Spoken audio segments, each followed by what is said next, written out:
Why is orientation locked?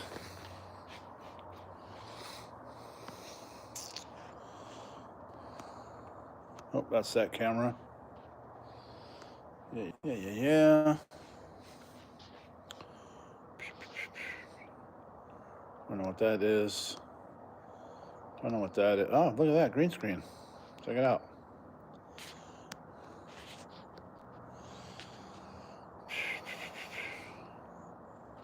Front camera.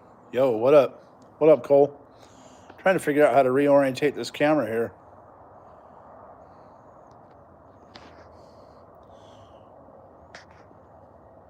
Orientation is locked. Rotate device back. I don't know why it's doing that. What up? I'm doing good, Boone. What up? What up, guys? Maybe I'll just set it up like this. Let's do that. Might make it easier for me to read the comments. You guys hear me okay? That works. What up, Jared?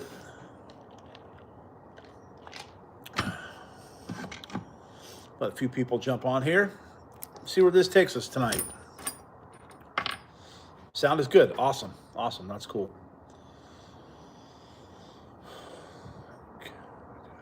Oh, you're going to the dunes this weekend? Heck yeah. Hey, just FYI, all the vendors are going to check out this weekend. What up, Robert? So I think Gilmore's is leaving after Sunday. So this is the last weekend for vendors out there. I'm pretty sure Daddy's Famous Foods is not going to be out there either. Hey, what up, Step? How's it going, buddy? Hey, Step, how's your car coming, man? You guys get that sequential in there yet?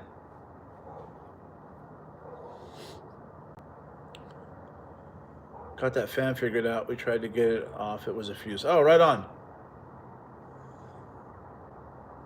Going to Golden Whale. Where's Golden Whale? Never heard of that before.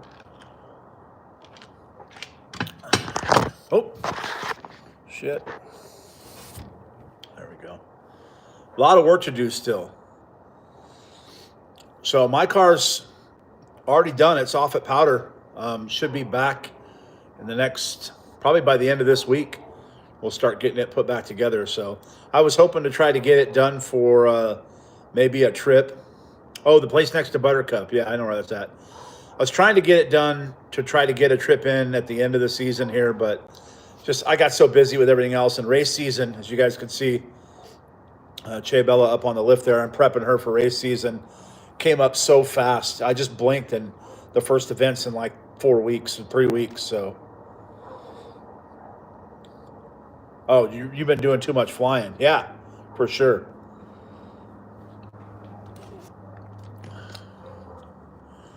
Powder coat is, I don't know if you know what silver vein looks like. It's that that wrinkle finish silver, but it's got candy purple over the top of it. So it's candy purpled silver. It's like a veiny candy purple. Ready to see 8s in the Honda. Dude, that, my dude, is where I'm headed. I went 960 out here, and that was without me on the keyboard. If Jamie would have been at the track with me on the keyboard, we probably could have went 920 that night. I was only on like 24 pounds of boost. So, you know, on 30 plus, it'll definitely get me there.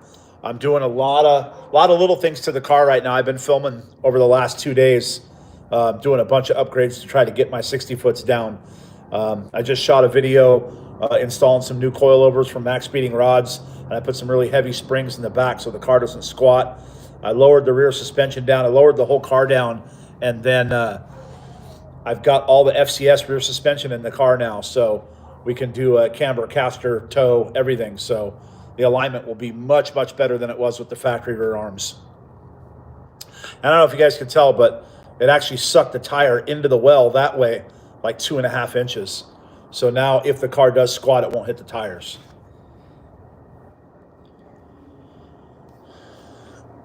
Oh. Yeah, Cole, that'll be awesome. It'll be good to see you, man.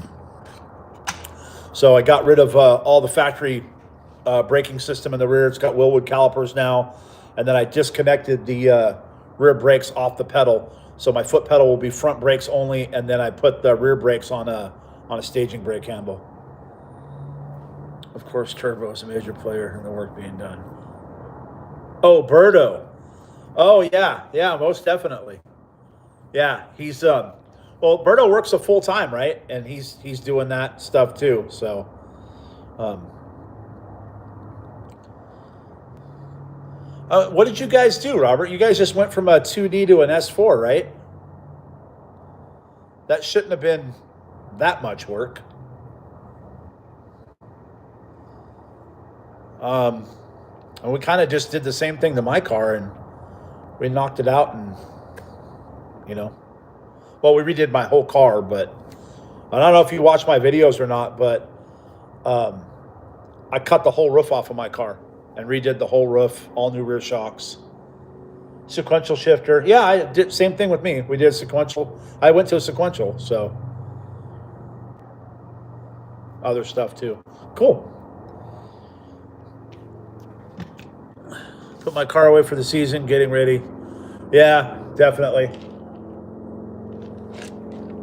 A lot of people put their stuff away for the season already, and my race season's just getting started, so I'll be stoked. I think I'm going to try to do all 4 PFI events this year, so I probably will be leaving this rig out in Colorado at PFI. I have the enclosed trailer now that I got from Kyle from the Boosted Boys, so I'll have a rig that I can leave everything in, and I may just leave my truck and trailer in Colorado and then just fly back and forth when the events come. I do have a new motor in the works. I don't know if you guys know that. It's that's somewhere back there, but I got my old GSR block re-sleeved, and then I'm doing aluminum rods, pistons. I'm going real big. That new motor should make upwards of 1,000 horsepower.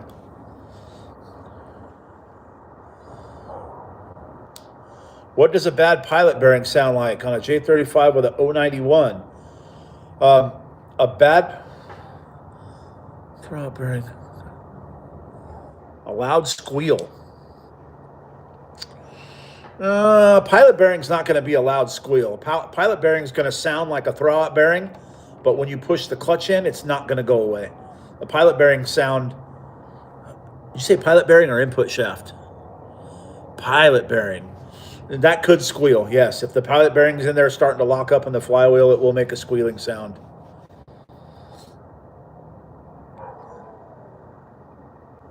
Throwout bearing got replaced. I thought about texting you. Yeah, you should have just texted me, bro.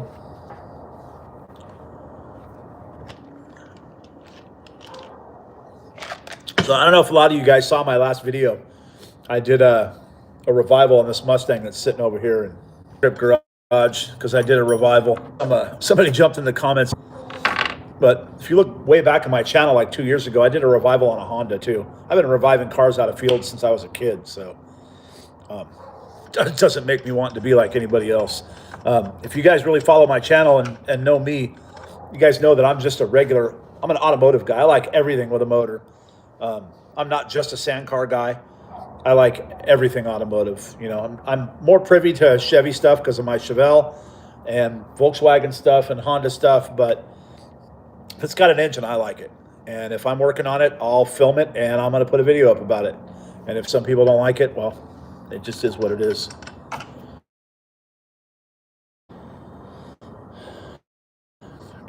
What are you guys doing tonight? What's going on with you? What's everybody doing?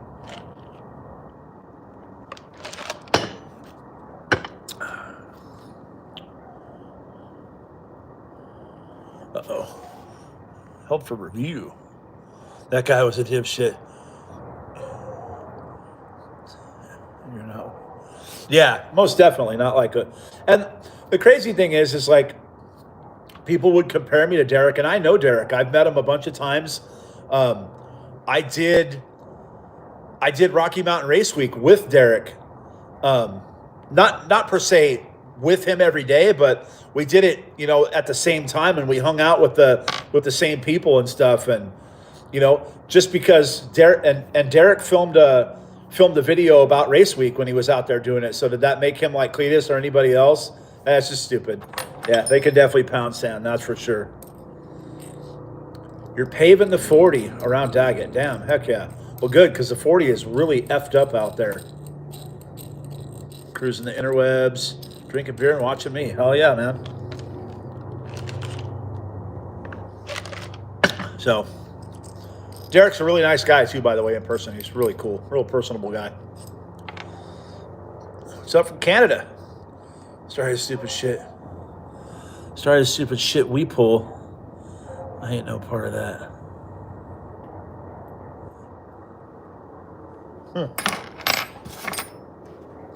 Canada, eh?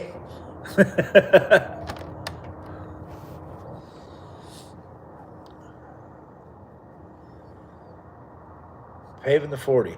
So, did the kid ever get his shirt? Yeah, we got him shirt. What up, Dallas? Yeah, definitely he did get his shirt. Or we got him a shirt. We got a shirt on the way to him, so it's going through a few people, but he'll get it. He'll get his shirt. Double tap the screen. Why? It didn't do nothing.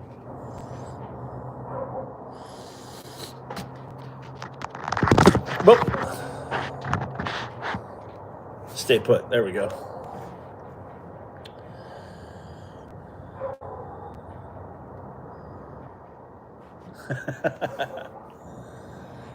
We were in Glamus a few months ago. Can't wait to come by. My mom is in Yuma. She runs Martin's Motos. Oh, cool. That's awesome, man. Had a container truck last night run through a guardrail. On, oh, man. That's crazy. Oh, that's how you like the video. Yeah, double tap the screen. Make sure you guys like this video.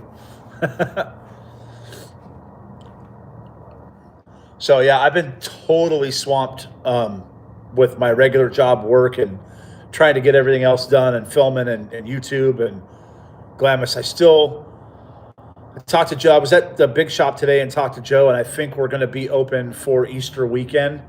We're going to gauge it on how it is this coming weekend. If it's dead this weekend, then we might not be there for Easter, or maybe Wedo and I will go out there. And if it's dead, then we'll just close up and call it a season. Updates on Razzle Dazzle. Razzle is ready for the dunes. Just kind of waiting on Kyle. I didn't want to do too much with Razzle without Kyle because, again, I don't want to take away from Larry from HB, my hometown. What up, buddy? Oh yeah, if you guys don't know that, I was born and raised in Huntington Beach. That's where I'm from. I'm a SoCal guy. I didn't want to do any kind of content without Kyle and kind of take away from him because it's his car. I did. Yeah, I've been watching the Dirty Dooner show. I've been catching it in and out. He did it. He came over and gave me a quote to do some work on my house. So I think I'm going to be on his show here pretty soon.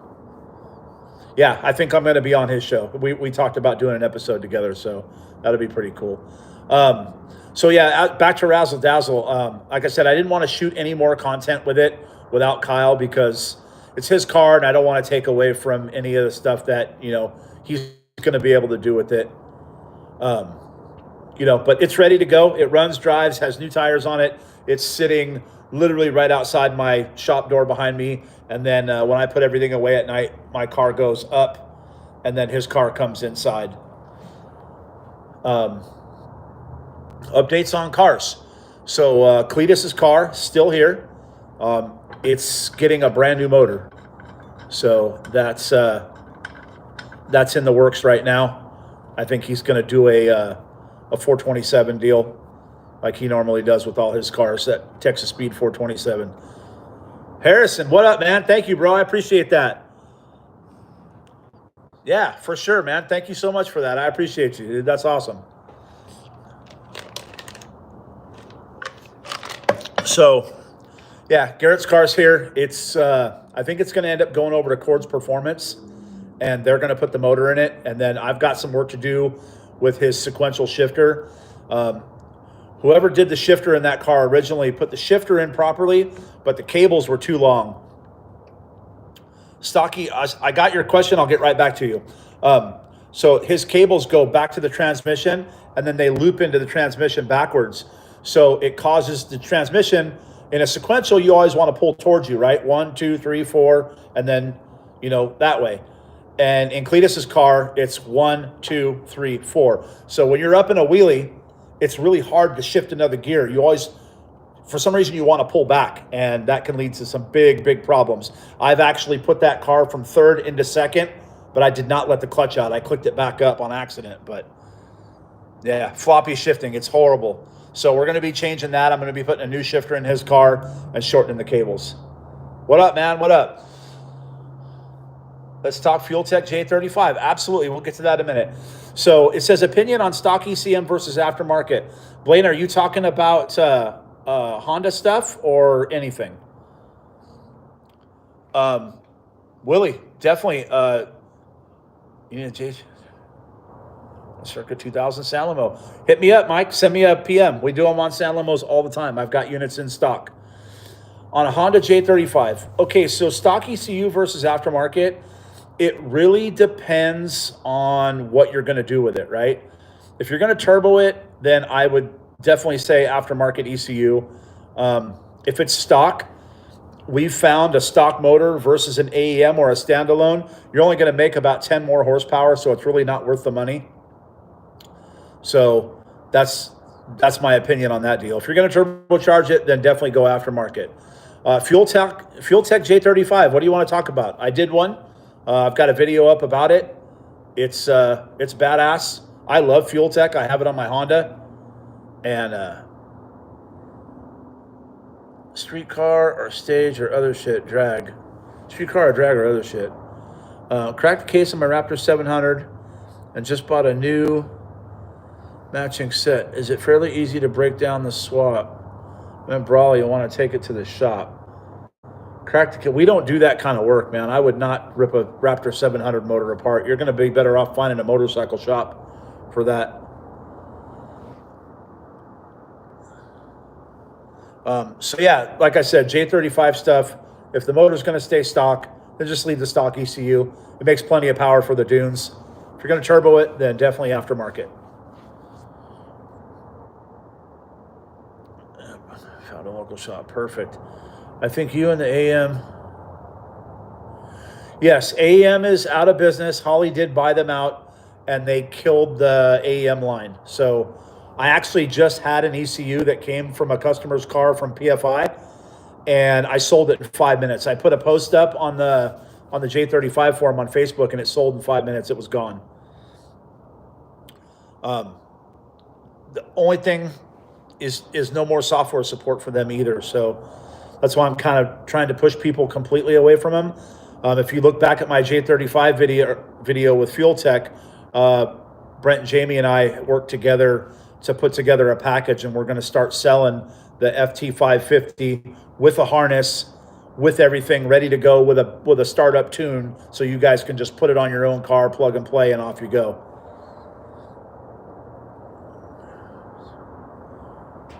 Tear the engine out of the bike. Yeah, definitely.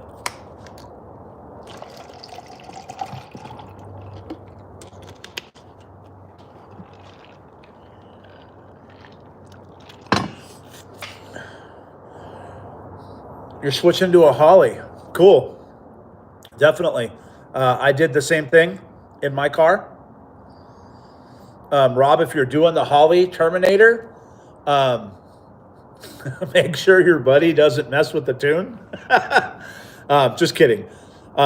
Take it to Tim at Exact Dyno. He'll dial it in. He tuned my car. It came out bitchin'. He also did my Chevelle. It came out good. And then make sure you do a digital dash. Get rid of the little 3-inch. If you do like a 7-inch Holly dash, then you can get rid of all your gauges in the dash and really clean everything up. Getting hot near Glamus, 104 next week. Yeah.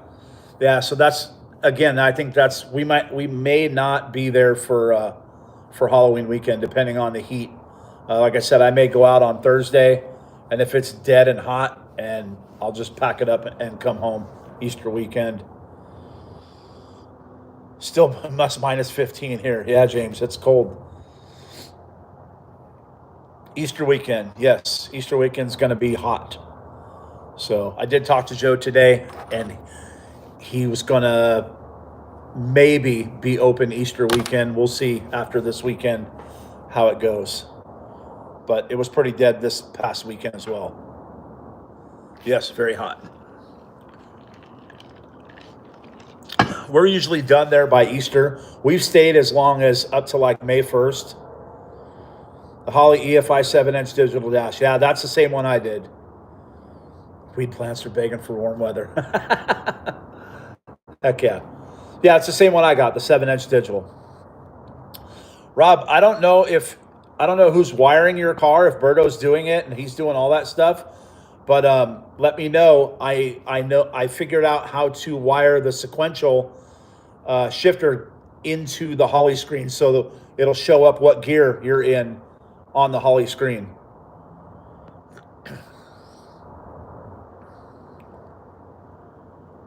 Bass Fist, Coachella meth, Monsters, largemouth. Yeah. So once Berto gets that car wired up, we'll talk for sure. We'll talk about it. FuelTech on a 2.5 Subi for a few years now. Great support. Yeah, man, I love it. I absolutely love it. I think your car might be one of the ones people were talking about in the comments of my video when I said the world's first sandrail on FuelTech. And I got some serious hate in the comments of that video. Guys were like, you're a liar, and da-da. I'm like, Jesus, whatever, man. I call it, if I haven't seen it, it doesn't exist. So I see a lot of cars working at Glamus Fab, and if a car had FuelTech on it, I would have known it if it came in. New trailing arm bushings. Yeah, Bert, I was at the shop last week, and Barry came by and picked those up for your car. I was at Joe's. He was part owner of Wicked Sand Toys. Oh, very cool. Internet knows it all. Yeah, they do. Yeah, no worries, dude. It's all good. So many people do videos and say the world's first this or that, and then people come out of the woodworks because it's really not the world's first, but it's the first one I'd ever seen, and I'm a pretty big sand car guy and a FuelTech guy, so I mean, there's a shopping cart with a FuelTech on it, so, you know, is what it is. It's the world's first J35 on a FuelTech in a sandrail. We'll call it that.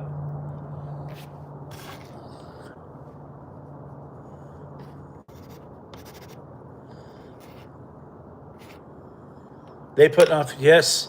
Dude, Kyle just got the FT700. Dude, that screen is like that big. It's so sick. If you go FuelTech ECU, you can only use the FuelTech digital dash. Well, the FuelTech ECU is the digital dash. It's all one. Still want a mixtape flash drive? Yeah, man, I'll give you one. I'll hook you up. PM me your address, dude. I'll hook you up with one. The Frank's red hot now. Yeah, definitely.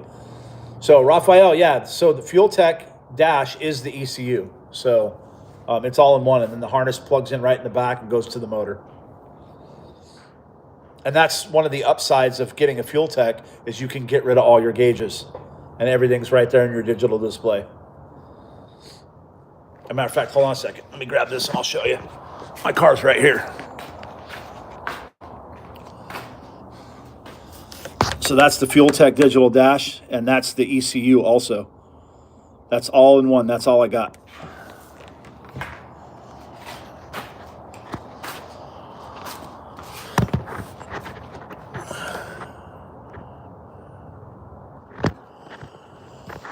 Let's see here. What is my opinion on converting your VW Sandrail to take side-by-side wheels? Why would you ever want to do that? I don't know why anybody would want to do that.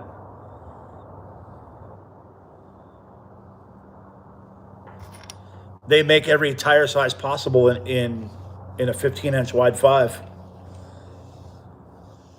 No, I didn't mess with the 450 at all. I went right to 550. How much bigger is the one Kyle got? About 3 times that size.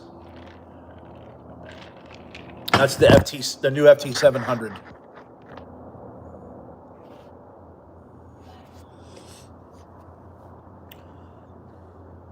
What am I drinking?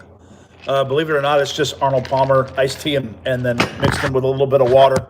Yeah, my phone keeps falling down. I do. I should probably have a beer coming here in a second. So, yeah, they're increasing the pinouts. The cool thing is, I love the inputs and outputs of the FuelTech. Um, it's almost like it was catered to the IAC valve for a Honda. It worked out. It worked so well. Do you have to rewire the whole harness? Yeah, we ditched the entire wire harness on the J35. We get rid of that 25 or 30-year-old wire harness, and we just use a FuelTech wire harness, a mil-spec one. 700 for this 2JZ Civic. Yes. Yep, he's got the FT 700 in that car. Yeah, going from the 450 to the 5. When I originally bought my FuelTech, I was talking with Jamie about it, and I had a Honda set up for this car. I had an S300, but then I needed to add boost by gear. I needed to add coil on plug. I needed to add this, that, and the other thing. And by the time I was going to add it all up, I was still on a 30-year-old wire harness. And so I just ditched it and did the FuelTech harness and the FT550. And I'll show you guys. I used the universal 4-cylinder harness from FuelTech and just changed a few things. But the quality of the FuelTech harness is like killer, you guys. I'll just show you some of the connectors. Like, they're all labeled. Sorry about the focus there. And it's just, I mean, I repin these for Honda sensors, but like for my, really, really awesome. It's right out of the box. It's pretty badass. You don't have to make any modifications to it. If you're putting it on a J series, then I order the 12 or the 20-foot universal harness, and then I pin out for a J series.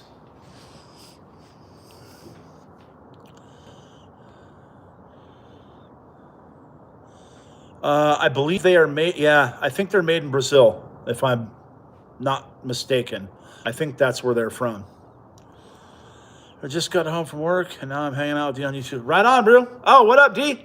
Thanks for hanging out, brother. Appreciate you. Let's see here. No beer till Friday for me on the road. Yeah. Could be made in Brazil. Yes.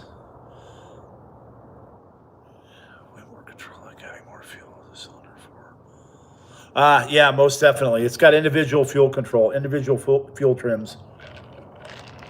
And then I wanted the more inputs and outputs, right? Because I have wheel speed attached to it now for the front wheels, but now I need to add wheel speed for the back wheels because it's all-wheel drive. So I want to, when I make a pass, it'll tell me how well my viscous coupler is working. You know, wheel speed front versus rear, which is pretty awesome. What up, Jake? So let me show you guys this FCS stuff I got, man. I don't know if I've covered any video. I'm going to put the lift up. And Jason from FCS is just the best dude ever. And his products, dude, are second to none. I'm still waiting for Tom to bring my FCS stickers for my car because he is going to pay contingency this year. I'm not running the EGT probes yet. I have them. I just haven't put them in yet. I do have wheel speed in my trans too. Yes. Yeah, that's what I think too, Rob. I told her to come out here and bring me we got Coronas in the fridge. All right, it's all the way up. I'm going to grab a light so you guys can see this stuff. This FCS stuff is just freaking badass. So there's the lower control arms, all billet. There's the spindles, Willwood calipers, the rear diff mount. And then the cool thing is that on a Honda, sorry about that, guys, your trailing arm normally bolts here with a bushing, and then it comes out here and turns. And then this is the only adjustment you get from here to here for your toe in and out. Now, he shortened the arm and gave you all that toe instead of just that little bit of toe. So it just gives us all the adjustment. The camber caster's up here. We have all the adjustment in the world.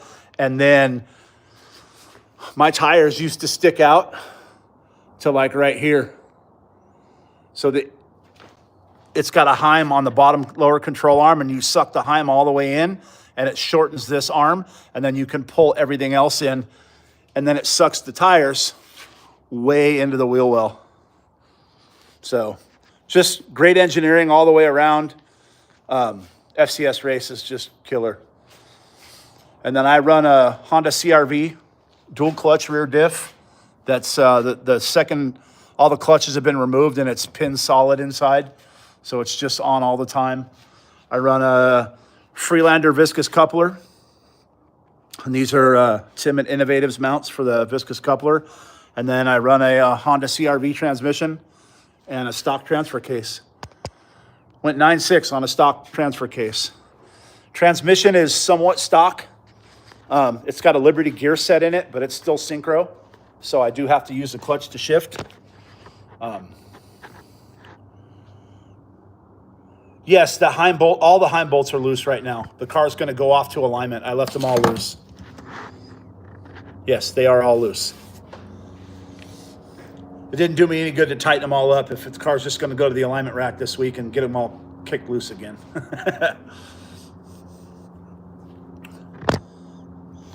I really dig that. You take care of Mama Jeannie, anything she needs for her razor.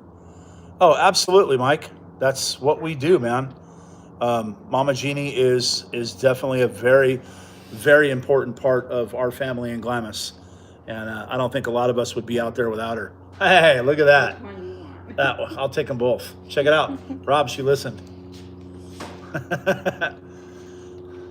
You can put that there. Thanks, babe. Yeah, Mama Jeannie is definitely a very, very important part of our experience out there. And I don't think a lot of us would be out there doing what we do if she wasn't there.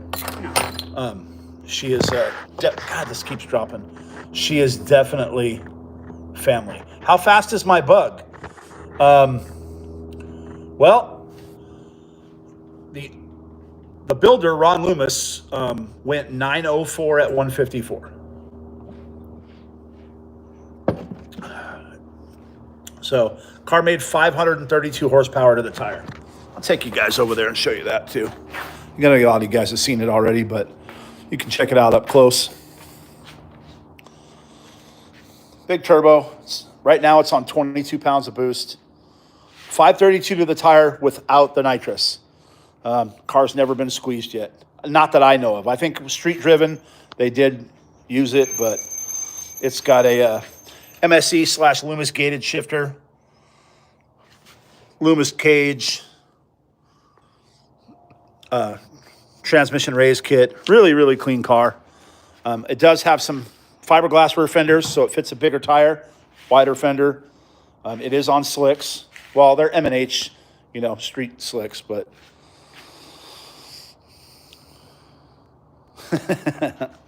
so one of my favorite things about this car, I'll show you guys two of my favorite things. One's the floor pans.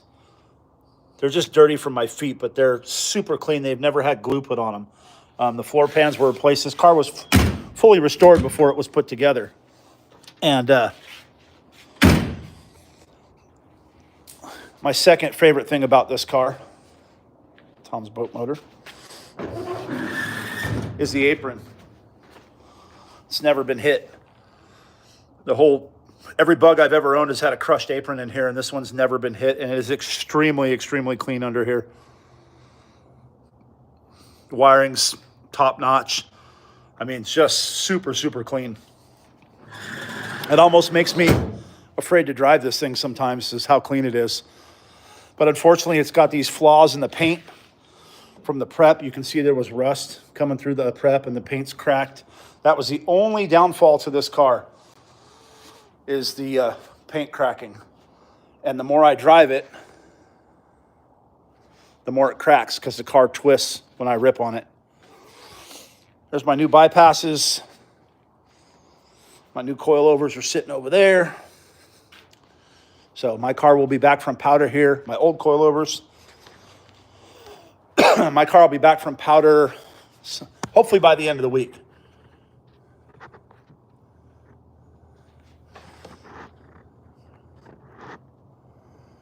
Definitely. Money can build anything. Yes, it can. Can you build us power steering? Yes. Johnny, you'll fix the paint? Heck yeah, man. I'm down. Throw a long travel kit on the bug. I'm not much of a Baja guy, man, if I'm being totally honest with you. I'm more of a, when it comes to Volkswagen stuff, although there are some sick Bajas out there, and we've built a few, I'm more of a street guy when it comes to my Volkswagens.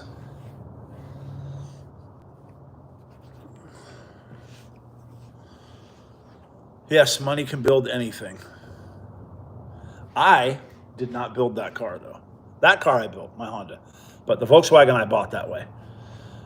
If you guys have been following me for a long time, you'll know that I had bought a 67 Volkswagen that was a Roach. And I registered it in California, titled it in California, did a bunch of trade work, got a big turbo motor for it, put the turbo motor in it, and then moved to Arizona, titled the car in Arizona, and then had the police come knocking on my door one day and take the car away from me because they told me it was stolen.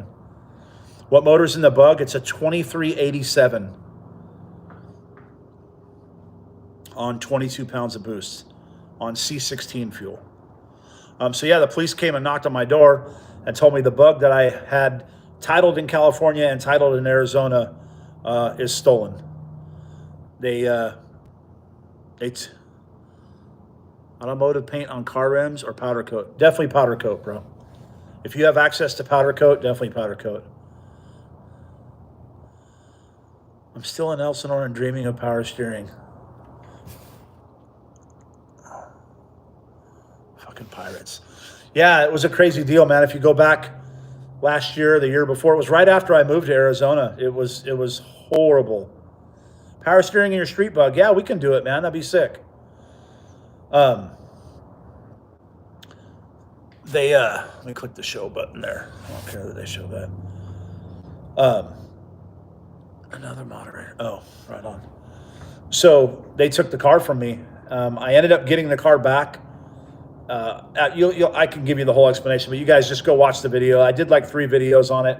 I did end up getting the car back, and then I took my motor out of it. Within 15 minutes of the tow truck dropping that bug back off at my house, the car was in my garage and the motor was sitting on the floor. I was so freaked out about the whole deal. So I went ahead and I gave the car back to the old owner, the one that was trying to get it back. And I just, I don't know, man. I just didn't want that kind of mojo and juju. And I felt for the guy. If his story was legit and that car really did get taken from him the way he said it got taken from him, it was bullshit and he deserved to get his car back. James, I just didn't want to look over my shoulder all the time. And then, craziest story of all that I haven't really told is, I don't know if you guys know this or not, but through some of the people I maintain their cars in Glamus, I ended up meeting DJ Yella from NWA. One of my DJing idols. I've been a hip-hop and top 40 DJ for 40 years. 30 years. It hurts to say 40. But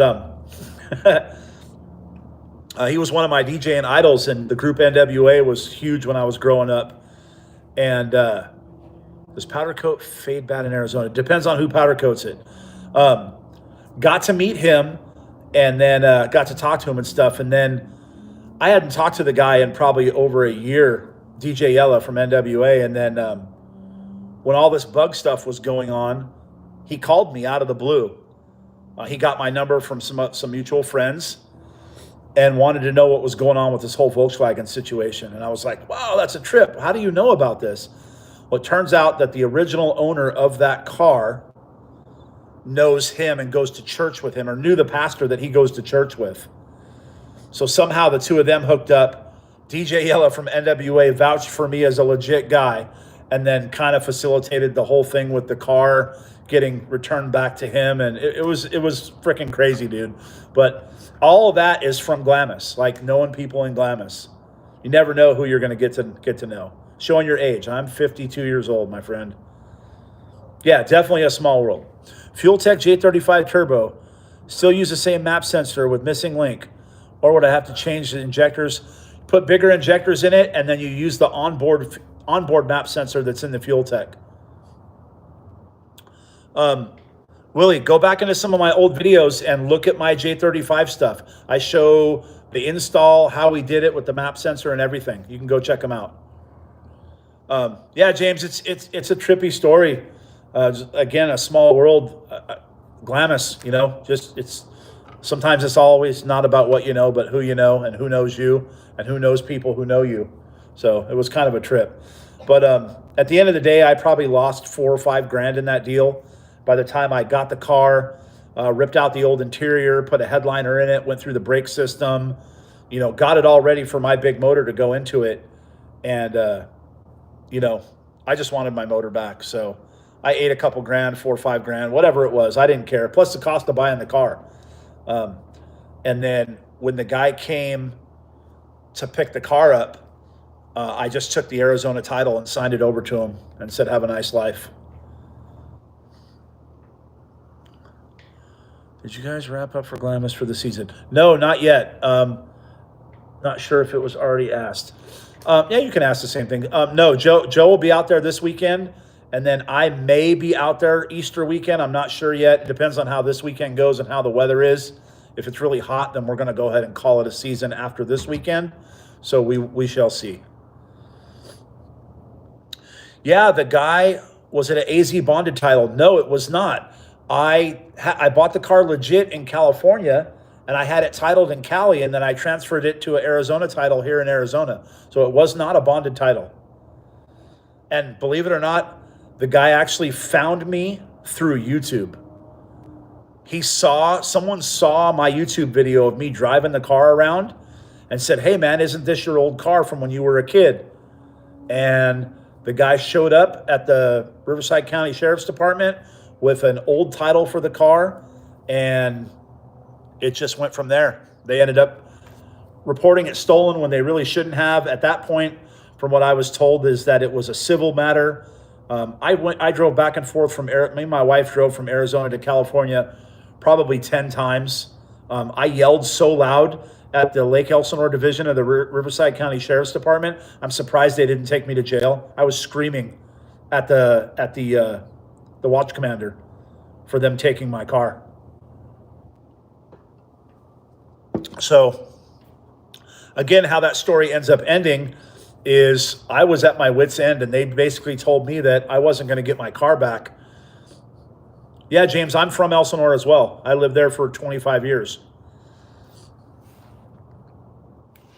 Yeah, no shit. I ended up reaching out to all of my Arizona friends. So again, in California, I've got friends everywhere. I know people who know people who know people. But in Arizona, I don't have that many friends. California, I probably know 5,000 people. In Arizona, I probably know 50 people. So I reached out to every friend that I had here, and it turns out that somebody that I know knows the chief of police for the Mesa Police Department. He got a hold of him for me and got me in touch with the Auto Theft Task Force detective, the head of the Auto Theft Task Force. And he did some research on it and did a bunch of legwork, and then found out that they took the car from me illegally. I was the registered owner. So if that guy had any kind of paperwork about that car, he should have taken me to court. The Riverside County Sheriff's Department never should have put that car in NCIC as stolen. But once it's in there, it's hard to get it out. So this went on for, I think the car was an impound for almost a month. Car had an open deck lid. It was impounded outside. It got rained on. Like, I was really, really mad. Windows were down. Like, Elsinore in the chat tonight. Yeah, most definitely. Dwayne in DJ250R, if he's still in here, he's in Lake Elsinore as well. It's my old neighbor, lived right across the street from me. Probably one of my best friends in the whole world.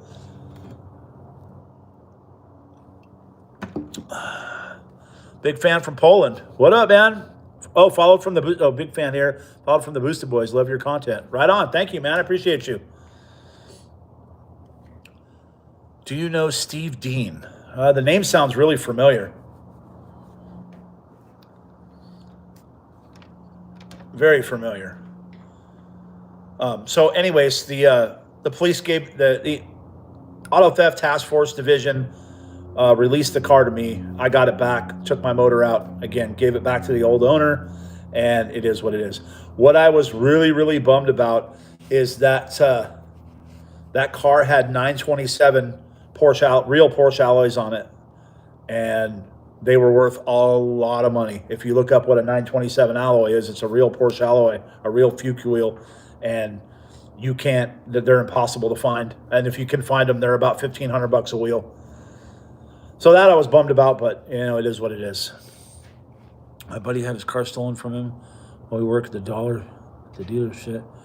Got a call at 3 p.m. seeing his cars in Toronto on the side of the road before us. Yep, still here, brother. Miss you guys. Looking forward to seeing you soon. Yeah, that's going to be awesome, man. But that Mac shit was gone. So I don't know what the guy ever ended up doing with that bug. I asked him to keep in touch with me, and, he never did. So maybe he was upset with me. I don't know. I ended up getting him his old motor back. The motor that was in the car was like an 1835 that had been rained on for 20 years. The car sat in the field for 20 years. Or 15 years, and motor was full of water when I got it. So I ended up getting that motor back. It was on its way to a scrapyard, and I got it at the last second. I was able to put it all back together and put it back in the car and give it to him back almost exactly how it was when I got it.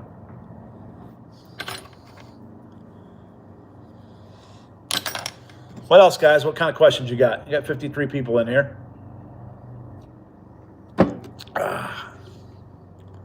Where did I live in Elsinore? Behind the motocross track in the Reflections neighborhood.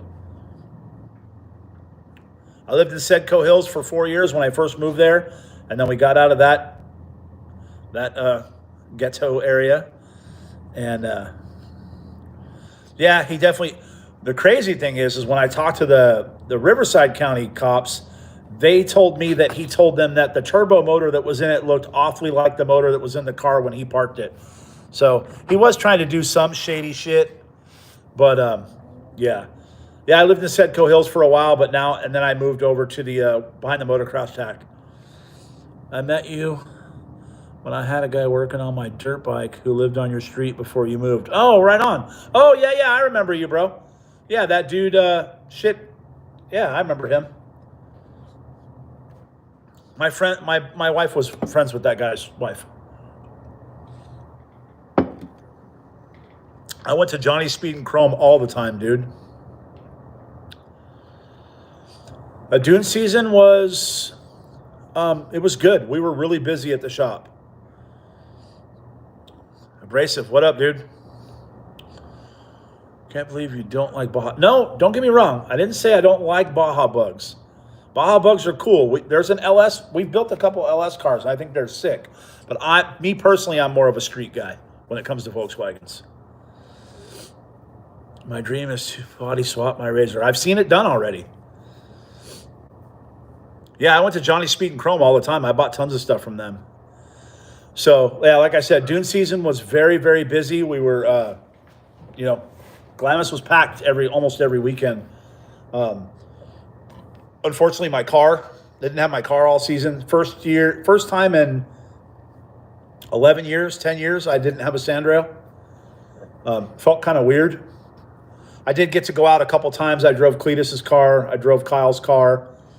I drove Bobby Boucher, the orange car, Dave Unknown's car. So I did get to go out in the dunes a little bit.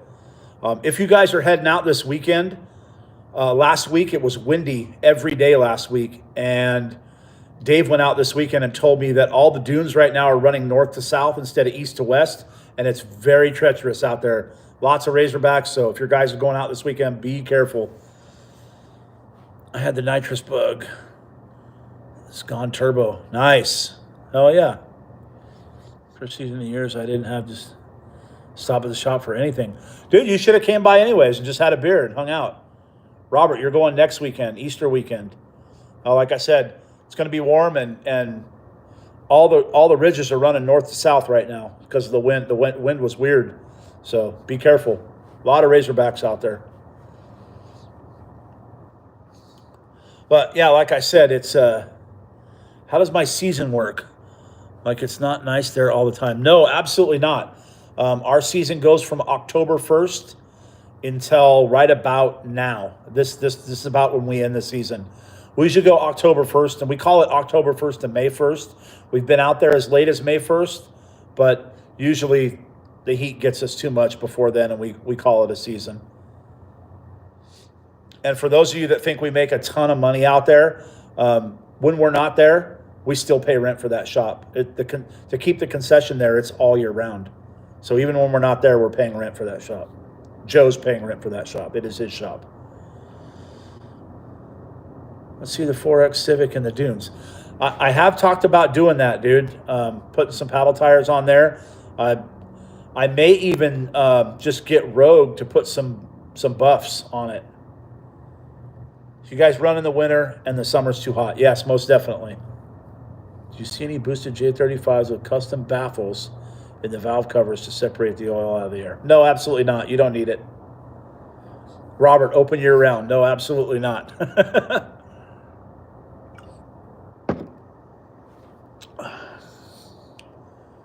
The store's open year round. We are not. We close in May. Yeah, it gets over 110. Last time I was out there in the summer, I was filming with Motor Trend, and it was 117 degrees.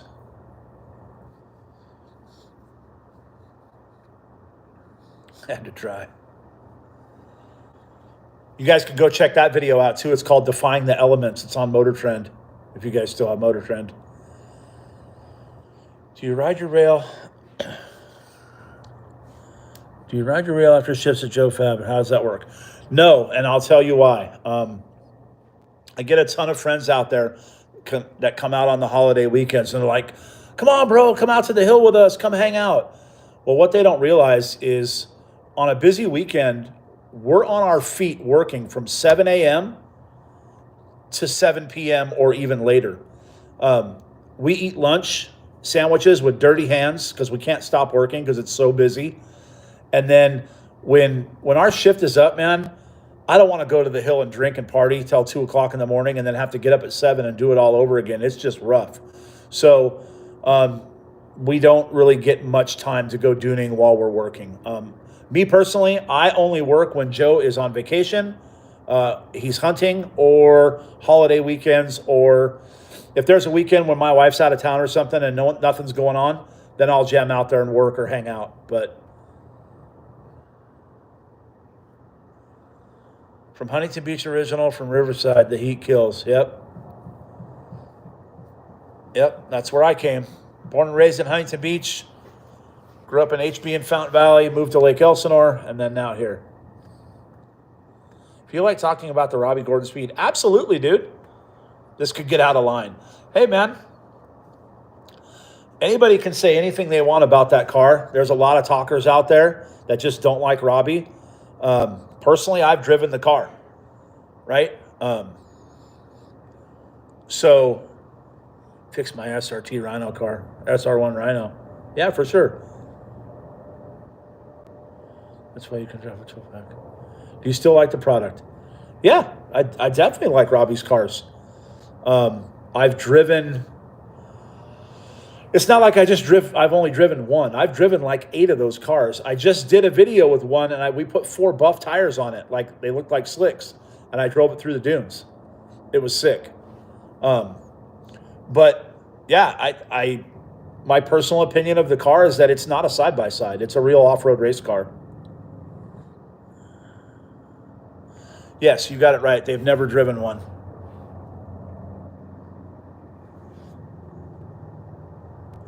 Robbie is Robbie, but he's only a guy with the balls to build a brand new. Yeah, you're definitely right.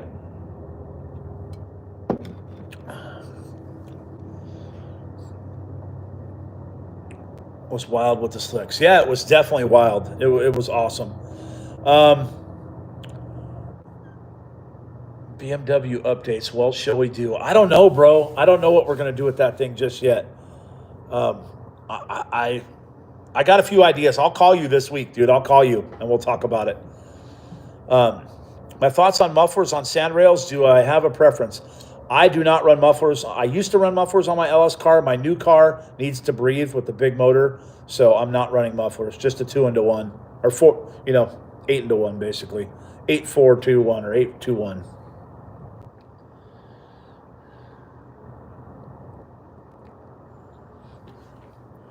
You and some guys on dirt bikes slammed the shifter and drive for me. I'll never forget it. Yeah, right on. Heck yeah, man. You can build anything with money. Just easier than someone else's dime. Yeah, most definitely. BMW.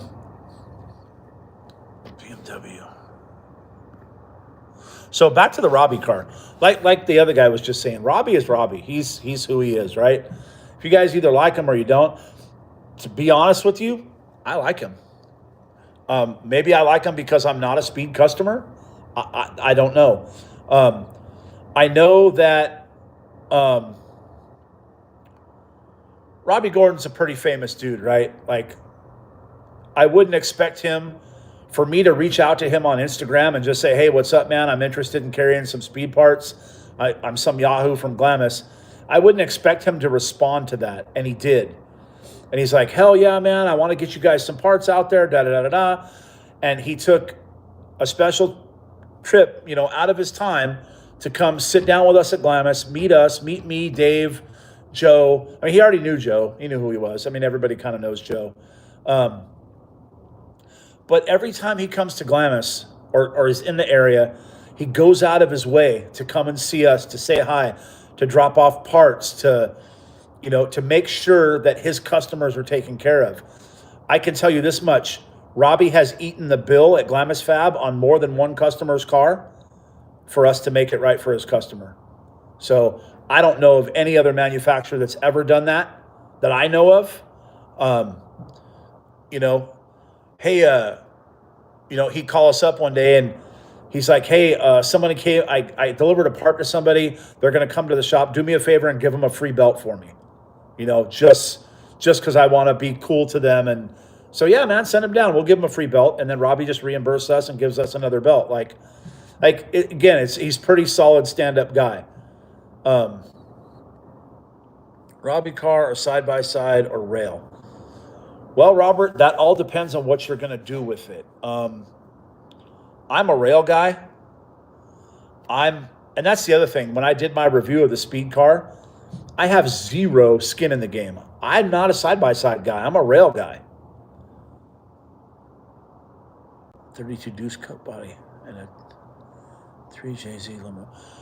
Mike, there is already a San Limo cruiser, monster cruiser, or cruiser out there with a 32 body on it. Guy comes to Glamus, comes to the shop all the time.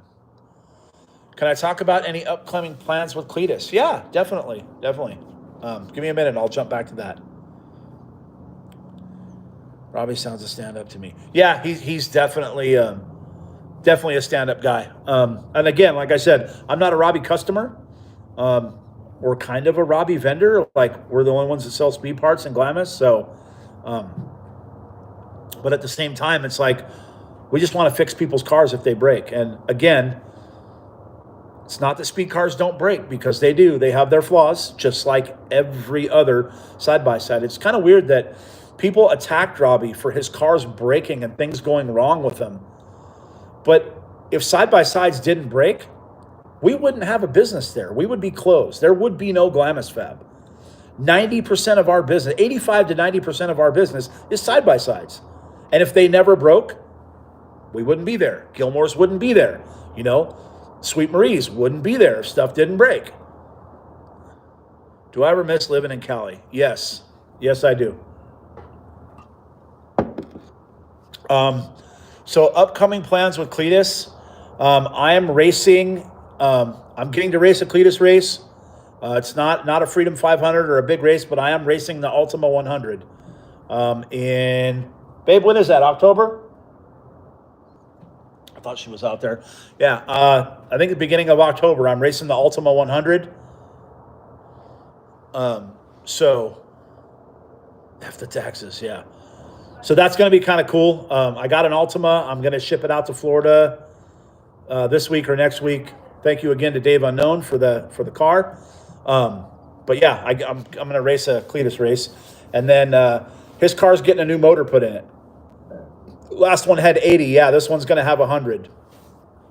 So the cool thing I like about the Ultima race is if a car breaks, they just leave it on the track and you get out. You want a fistful or two. That's right. You get a $20 bag or a $40 bag. So Cletus's car is going to be getting a new motor. I'm not going to give out too much detail on that because I don't know yet. I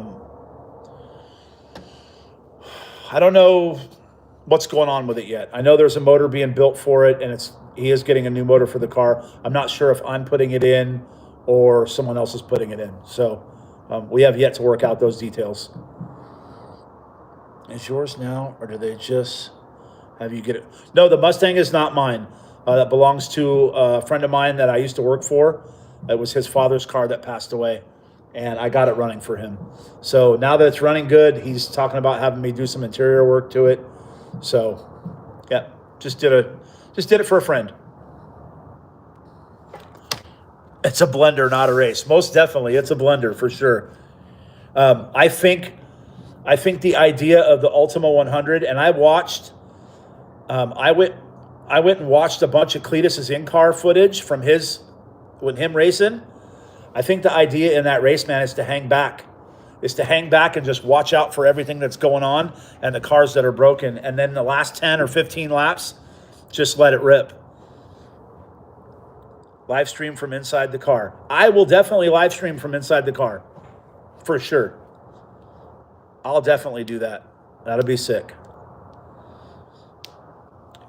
Is it going to have more power? Yes, most definitely. It's going to make about 150 more horsepower than it does now. It's what details I can say is I'm not sure if it's a Texas Speed 427 or a Pete Harrell 427, but I know he's going 427 with a new Whipple with a big belt. The Whipple that's on it had a lot of belt issues. The tensioner was jacked. So can't wait to meet up sometime in a Dune area. Yeah, definitely. I used to go to Pismo all the time, man, back when I had a 250R. The key store on the Mustang's a good one. Yeah, that was freaking cool, man. The little hide key was awesome. I was stoked. The owner was stoked that we found the keys and I didn't have to pull the lock cylinders out of the doors. So yeah, that's kind of it for Cletus's car. I said earlier I'm going to do some work to the shifter. I'm putting a new shifter in it and changing the way the car shifts. And I know it's getting a Holly, and it's because that thing's on a Mega Squirt right now. Cletus's transmission is going to leave the chat. No, it's got an S4 in it. It'll hold it.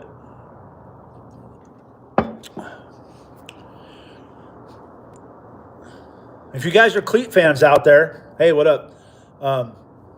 If you guys want to, some parts of his transmission, hit me up. Buy some merch on the site, and I'll throw some. I still got a few pieces of his transmission. Buy a T-shirt, and I'll throw it in. Glamus Fab is still open this weekend and possibly next weekend, depending on the weather. Joe will be out there for sure this weekend. I will be out there possibly Easter weekend.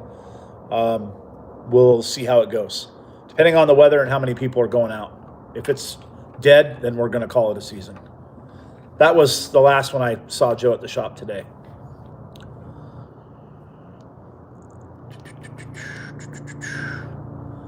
Bet the trans lady, because your sand car doesn't put all that torque down, I'm sure, over time.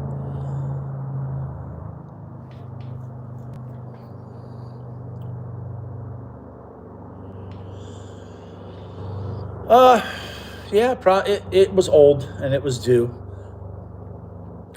Should Biosize ever have gone the CVT route? That's a Cleat fan, PFI fan, Boosted fan. Seems like a bunch of good old guys.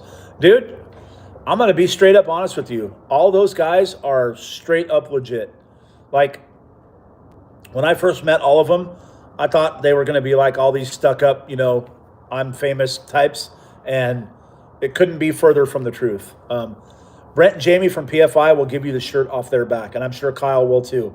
I've done a lot, with and for Kyle. He's a legit guy, legit as they come. But I know for a fact that if I called Brent at 2 o'clock in the morning and I was broke down, and Jamie, for sure, they'd get in a truck and drive halfway across the country to get me. No joke. They're that kind of people when you get to know them. When you're in their circle, that's just how they are. And I'm the same way. Cletus, straight legit guy. One of the nicest guys I've ever met. Has been to my house, met my wife, my daughter, just embraced them. Totally cool. So, yeah. Again, his brother Parker, all of them, just straight up, just the most legit guys I've ever met. Going out next weekend, hope to see you. Cool. Should side-by-sides have ever gone the CVT route? That's a great question, man. I think when someone comes up with a solution, I've been saying this for years. If somebody comes up with a solution to get a belt off a Polaris RZR, they'll be a billionaire. I thought about chain clutches, but they'll probably be really, really loud. Kind of like your old school mini bikes that had the little centrifugal clutches on them. But if somebody can figure out how to stop breaking belts or get a side-by-side belt off of a side-by-side, you will be a billionaire for sure. Any idea if Polaris will invest more in the property in the future? Rumors. Okay, so all those rumors were, a lot of it was true. They did put in those plans to the county for all those upgrades and all that stuff, but it's kind of one of those deals where you have to ask for this much, and they're only going to give you this much. So you got to ask for everything. What they really were focused on out there is getting the zoning changed. It was to my understanding that most of that area was zoned agricultural. So in order for all the vendors to be out there, for Mike over at Storage to have his, we were all on CUPs, conditional use permits, which had to be upgraded every single year. You have to update your CUP. Since Polaris was able to change the zoning for the property, which had a lot to do with the requests they put in to add all that stuff, they got the zoning changed, and that was huge. So no more conditional use permits out there. We used to have to go through an inspection every year. The county would come out and just go over every little tiny nook and cranny. If there was one trailer out of place, they wouldn't give any of the vendors their permits, and it was a nightmare. But Polaris got rid of that by getting the zoning changed. Brent definitely seems to be that guy. Would live on the street. See you smile. Yeah, he's definitely a legit guy, man. For sure. The crazy thing about Brent is he's the guy that'll give you the shirt off his back and help you no matter what, and he never, ever asks for help. I had to force that guy to let me help him work on his car almost. But he's just that guy. He likes to help and doesn't like to ask for help. And I'm kind of the same way. Wasn't able to make it over to the shop to pick up the Can-Am gusset kit. Are you able to mail them into Tucson? Yeah, we can get you on a Tucson, dude. Send me a PM. A refueling truck would do good out there. Delivering diesel E85 race and 91 octane. John, I think you would kill it out there with a fuel truck. I think the permitting would be a little bit hard to get through, but I think once somebody broke through the permitting issues, I think you'd make a killing. Building and wiring boats. Seems like it'd be easy transition. I've done a couple of grid systems in race boats before. So I've done some wiring in boats. It just, I did a couple guys' boats and they worked out good, and it never took off from there. So I'll wire anything. It don't matter. I'll wire a car, a sandrail. I can wire it. Oh, you can DM me on Instagram, Dune Addict, at Dune Addict. Glamus would be so much better if it was in Arizona. Yes, it would. Yes, it would. So again, though, somebody asked me a minute ago in there that do I ever miss California? And my wife misses the beach. That's for sure. Like that's her spot was the beach. And I miss all my California friends. Other than that, I don't miss the state at all. I don't miss the government, the taxes, any of that. Why did the Glamus store stop selling gas? I think over time, there was just so many issues with being able to sell fuel out there. Again, like I said earlier, everything out there was on, well, I wire a motorhome. It depends on what. My rail's at powder coat. The issue with fueling out there is the permitting and the conditional use permits, and having to update the pumps and update the emission standards and all. It's just hell in California. So Grandpa gave the CUPs to storage across the street. So they do sell fuel across the street at storage. It is very expensive over there, but like in Glamus, everything's pretty expensive.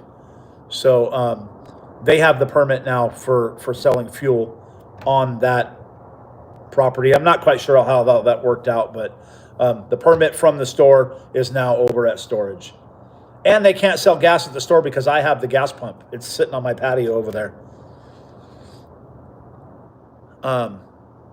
One of my childhood memories. So guys, I got to tell you this story. So when I first started working at Glamus, they didn't sell fuel there anymore, but both the gas pumps used to sit over in the compound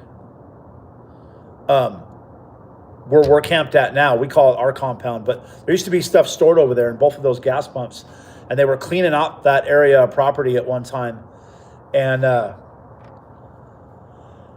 used to go to Glamus with some friends of mine as a kid, and the guy's dad had an old school buggy, and every day they wouldn't bring their own fuel. They just fuel up at the gas station. So every night when they were all sitting by the campfire drinking beers, we would sneak out of the trailer and go undo the hose clamp on the sand rail. We'd dig a hole and we'd drain all his fuel out, because every time he took us to the store, they'd buy us ice cream. So we'd put the hose back and the buggy would have no fuel in it, and they'd get drunk and they wouldn't realize that we did it. And then in the morning, they're like, kids, load up, we got to go get gas. So they would take us over to the store, buy us ice cream, and then I used to get to take the gas pump and put it in the buggy, and it made me feel like all important. I was, pumping gas as a little kid in my friend's dad's buggy. And then years later, I got that actual pump that I used to use as a kid. Mama Jeannie and her dad gave me that gas pump, and it sits on my patio out there. Who owns Glamus Fab? Joe Fab owns Glamus Fab. He is the owner of Glamus Fab and San Limo. What up from Ardeen, Washington? You are the best when you're going to go back to racing with PFI speed. You can see my cars right there on the lift. PFI Fest, Pueblo, Colorado, May 3rd. I will be there. Yes, I remember the drag strip behind the store. Used to get gas. Used to get gas out of the glass pumps across the street. That's sick. Glass pumps. Most definitely. Yep, my Honda's right there on the lift. I'm prepping it for PFI Speedfest. Making a bunch of upgrades, new coilovers, all kinds of stuff. In the 60s. That's awesome.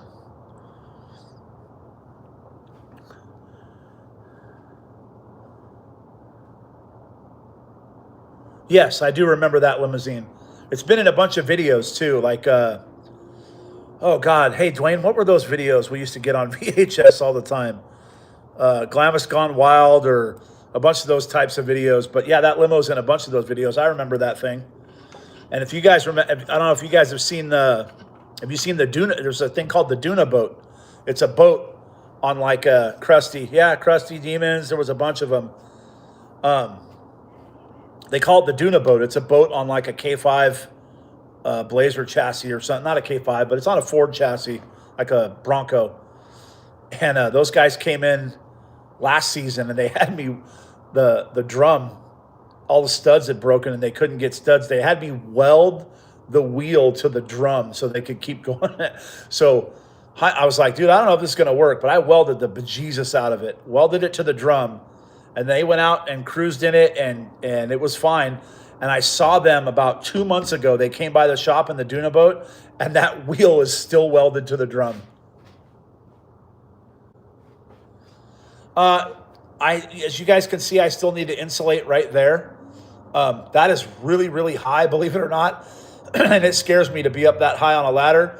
I got a new bucket truck coming for my work, and when it gets here, the first thing I'm going to do is finish the insulation, and then we are going to start covering the walls with this. As you guys can see, I already started right there, so that way it doesn't look like that. So the walls will be white, and then I can start hanging my banners and all my stuff. It's sponsored by Artec, no doubt, right? Yeah, don't talk to you about ladders, huh, Rob? You should be recovered from that by now. First time I met Joe, he accused me of stealing his designs. We were just kids at the Sandcar Showdown taking pictures.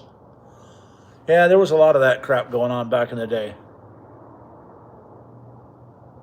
Awesome. Thanks for subscribing, bud. What up, Rick? You own scissor lifts. I can drop one off whenever. Oh, sweet, man. That would be awesome. I did not know that. Definitely. I'll hit you up this week. Streamline engine Steve Morris is building for the fight. Yes, I did. That thing's crazy, crazy. I just watched his newest video on that.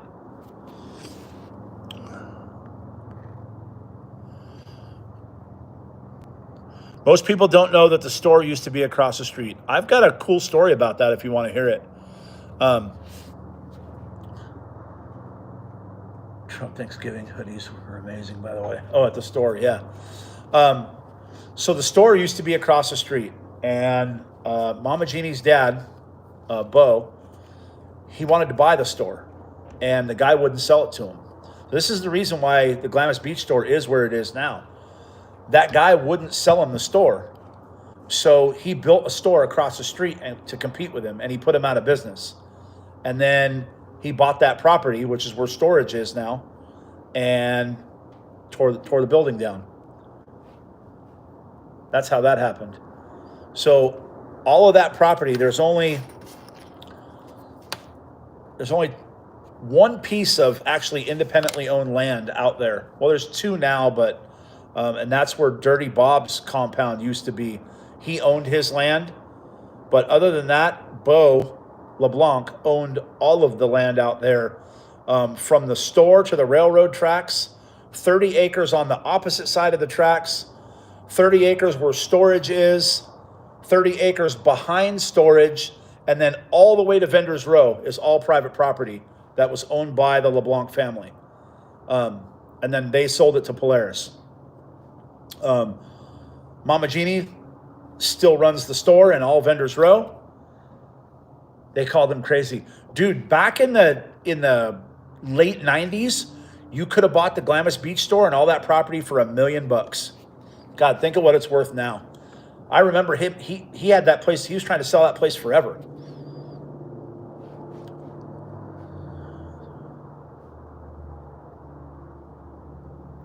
Yeah, the Duners, I haven't been out there in years. Pratt's place is for sale. I think they want $7 million for that. I can't tell you that that Mr. The Biff and Mr. Cletus both went out there to go look at it. A deal was not had, as far as I know, but they were interested in looking at it.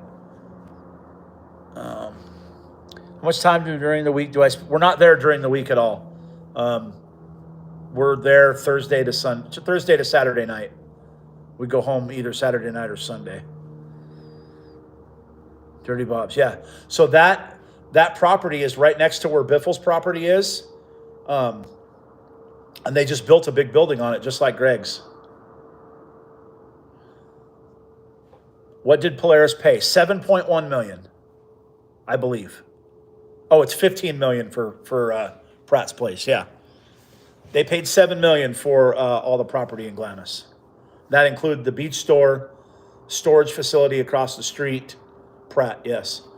And then all the way back to Biffle's place. And then in the contract, I think Greg Biffle had first right of refusal if the property ever sold, and I believe he purchased his property.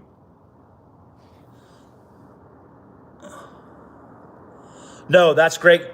The place that Cletus went to last trip, that was Greg Biffle's place.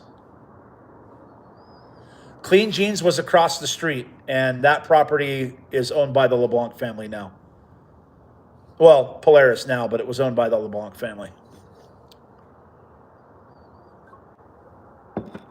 Dirty Bob's and Clean Jeans, that's right. I bet you go back out to Dirty Bob's property with a backhoe and start digging stuff up, you'll find parts in the sand back there. Did his grandkid message me when I posted it on TikTok, that lucky kid? Yep. NASCAR Greg Biffle guy. Yes, sir. Yep. He has a big compound in Glamus behind the store. Big shop. Big shop and a playground and a, I think he's got a manufactured home on that property where they stay.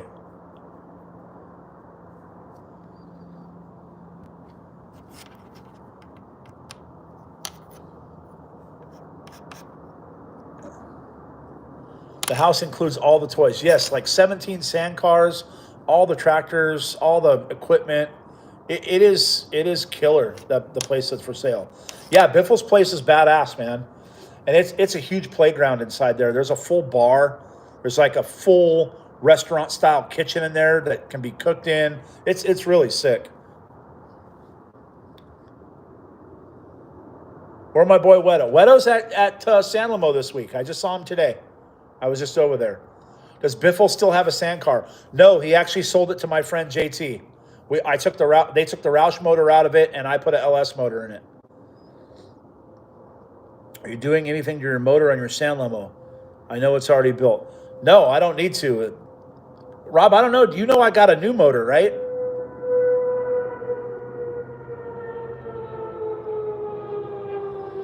Yeah, he just stays there during the dune season. Yeah, it's a 440 cubic inch LSX. I don't need to do anything to it. The only thing I'm doing is switching to E85. And that should give me about another 100 horsepower. So it should make roughly about 700 naturally aspirated. I'm not playing around this time. I'm putting a sequential in there. It's going to rip. Only going to do it once. Because as you know as well as I do, buddy, you built the San Lamo Monster Cruiser. It ain't cheap. I did new rear arms. Oh, that was a street bike on the freeway behind me. I'm on a Holly Terminator. Oh, babe, you heard that? Oh, well, you're here. Of course you heard it. Fuck. Stupid. I didn't know that was you. Yeah, I'm on a Holly Terminator X. My motor made 5... Hold on, let me grab the dyno sheet. Hang on.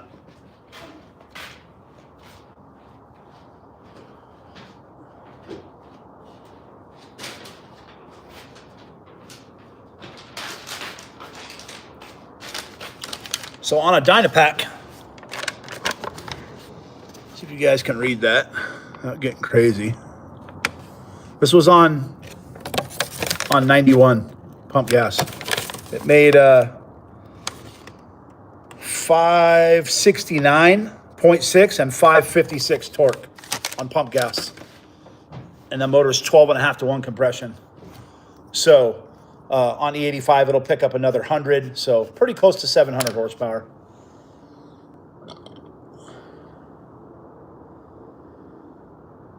Albans are very expensive.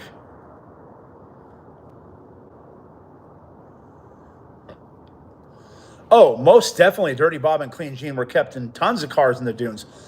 Hey, Phil, the cool thing about that is Bobby, who is the... God, I don't even know what to call Bobby anymore. Bobby's like the all-around guy for Glamus for the store. He does everything there. He's the groundskeeper, maintenance guy. He takes care of the vendors. Like, he used to work for Clean Jeans. And then after working for Clean Jeans, he moved down to Dirty Bob's property and was the groundskeeper for that property for, oh God, I don't know how many years before he came up and started working for Mama Jeannie at the store.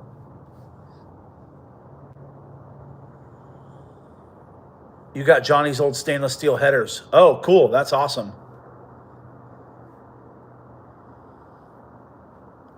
Sequential 20 grand. Yeah, pretty much 20 grand. What horsepower will the S4 handle? The S4 will probably hold 1,000 if you don't drive like an complete. You know what I mean? Did you do an S4 or an S4D? The S4D will hold all the horsepower. But an S4, it's got a smaller, gears are the same, but it's got a smaller ring and pinion. And then you're 934, I think. I stayed 930 on my car. You did S4. I stayed 930 because I want something to break. That's not my transmission. So I'd rather break a CV, but I did switch to midboard hubs in the rear.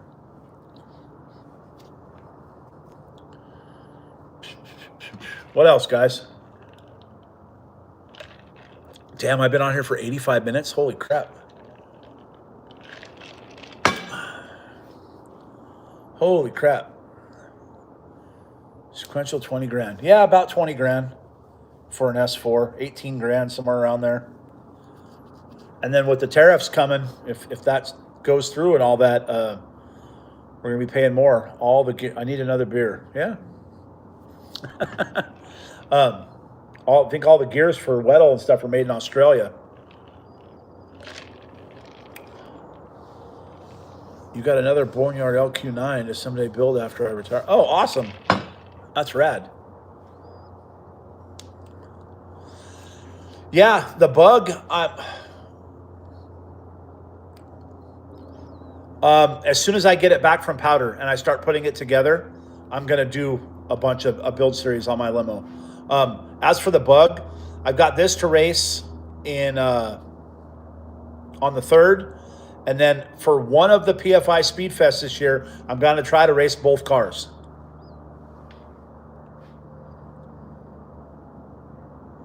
Yeah, most definitely. You eat corn the long way. Yep.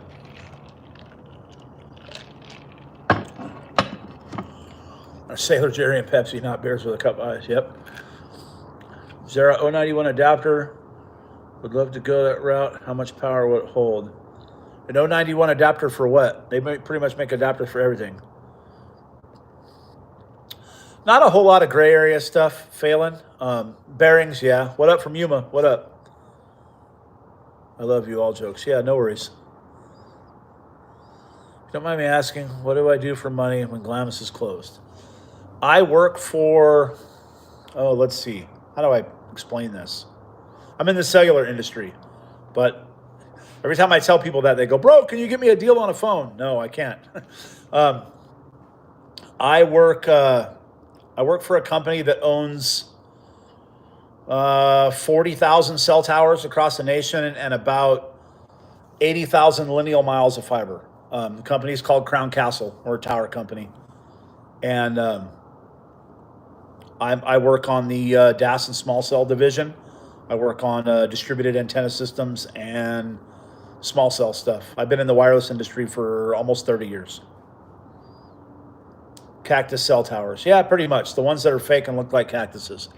That's what I do in Arizona.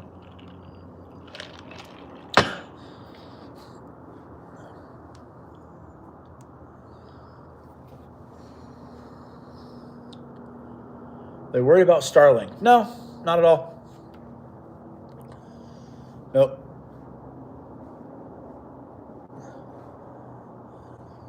So, Starlink, yeah, Glamus needs more bandwidth. You're not kidding. The problem is that all the backhaul for Glamus is microwaved. So it all comes off of Black Mountain. So it wouldn't even help them to put more sites out there because they'll overload the backhaul that can be brought in. You just can't. For the demand during Glamus during a holiday weekend, there's not enough backhaul. Unless you get fiber out there, there's not enough backhaul to support it via microwave. And that's the problem at Glamus. Hell yeah. Thanks for watching, dude. What is a good budget full-size sandcar chassis brand to buy? Cactus cell towers are real? Thought that was just an urban myth. No, they're real. 1 bar of 4G. A good budget full-size sand car chassis brand to buy?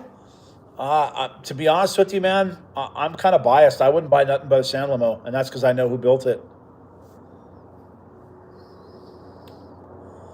Yeah, I use Starlink and Glamus for our internet, for sure. We have Starlink out there.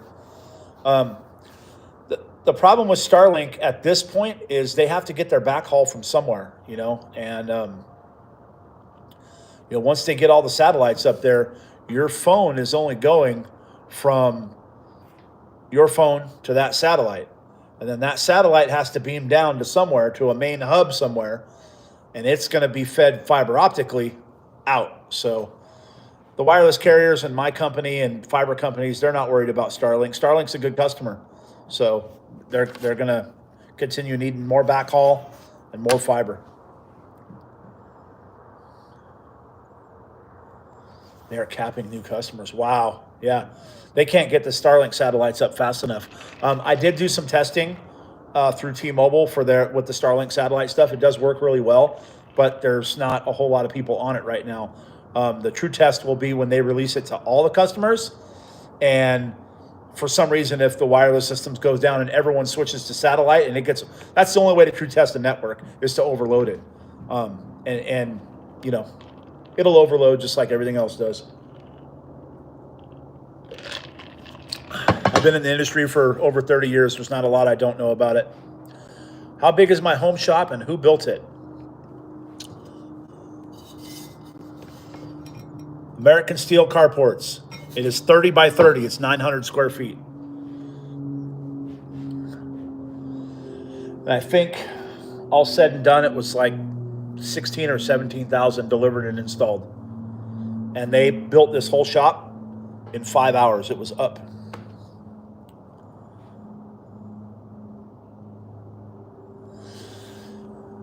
Yes, the Starlink satellites can network through each other, but it still has to come back down. No air conditioning. I have a mini split back there, a 3-ton, but it's not enough. I need something bigger.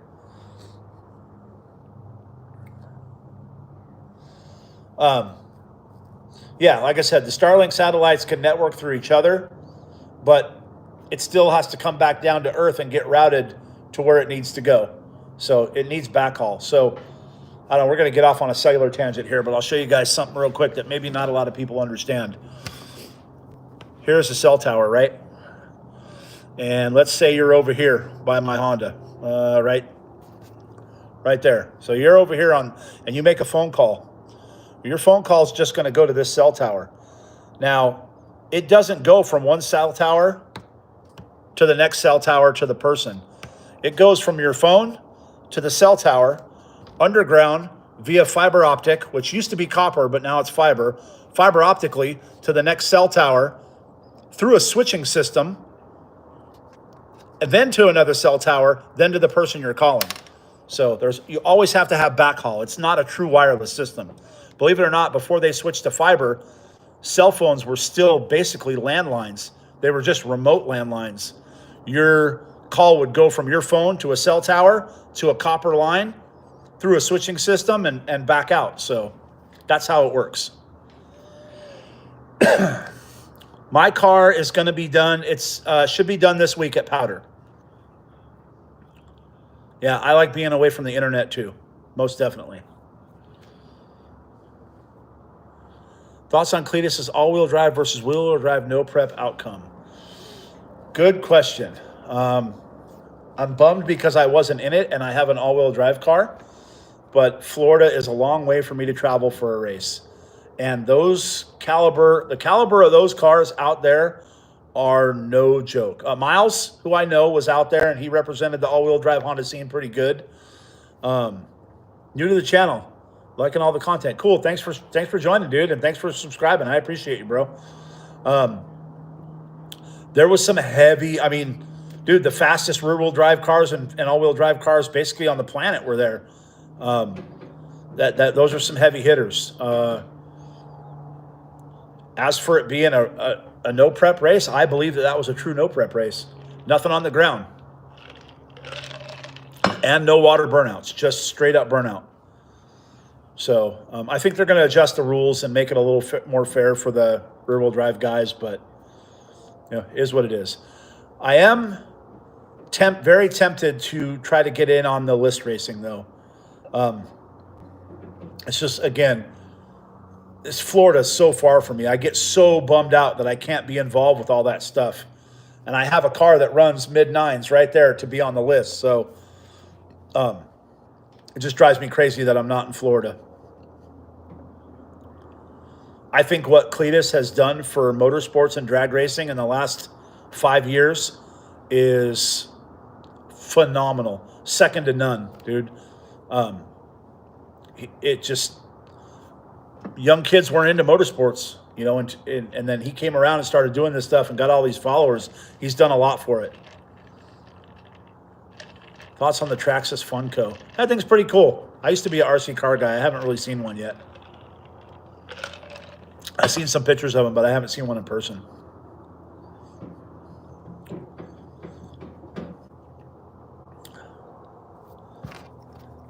I thought about trying to do something like that here in Arizona at the track, but I don't know if you guys can see, but no parachute yet. And they didn't like it at Firebird when I went 960 at 143 miles an hour, 145 miles an hour. They told me not to come back without my NH area license and a parachute. So that was kind of a bummer.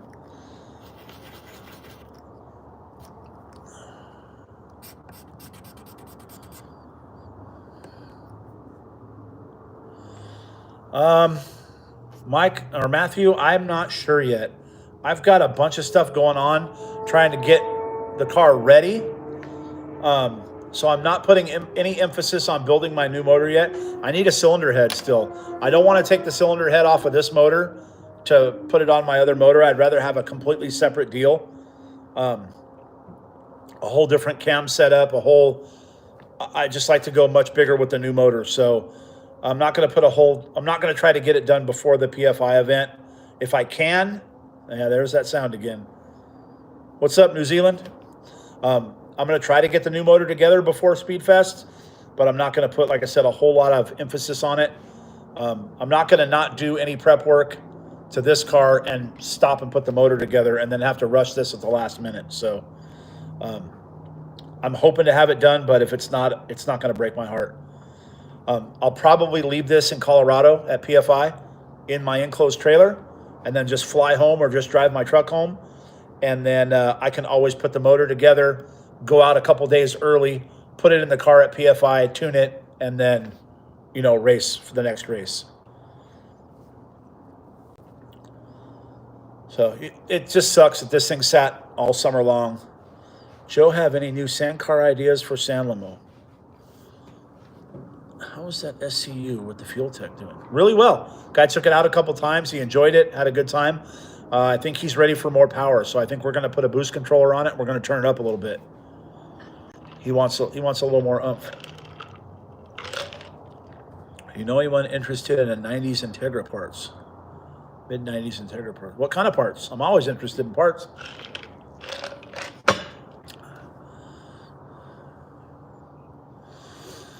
Yeah, Tom, I wish they were longer too. Unfortunately, we just get so busy out there. How did Wedo get his name? I'll tell you that story in a second. We get so busy out there, it's hard for me to film everything and work at the same time. And then I get people going, man, you don't ever do any work out there. I'm working my ass off out there, and I'm only filming little snippets of things that I can when I get a break or something crazy comes in. I wish the videos were longer too.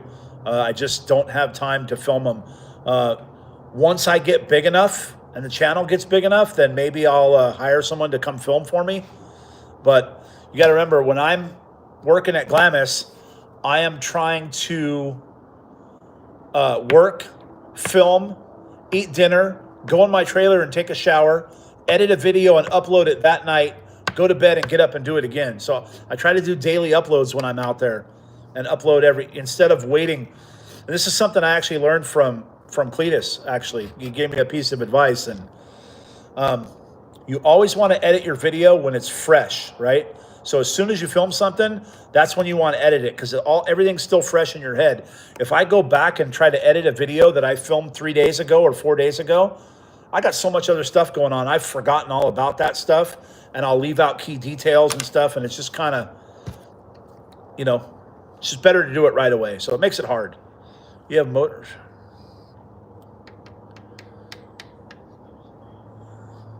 That's right. NASCAR needing Cletus. That's not a false statement. Wedo from Glamus Fab got his name from Joe.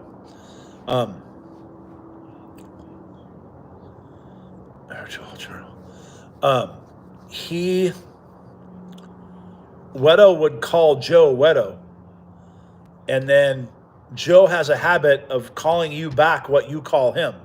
So Wedo kept saying, "Hey Wedo," you know, meaning "Hey white boy," and then Joe just started calling him Wedo, and for some reason it stuck, and everybody started calling him Wedo. So that's just what it is.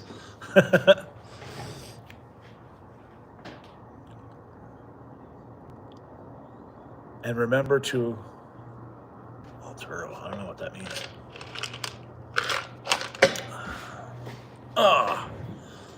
Dude, send me a PM on Instagram at Dune Addict about those Integra parts, especially if you have motors and trannies.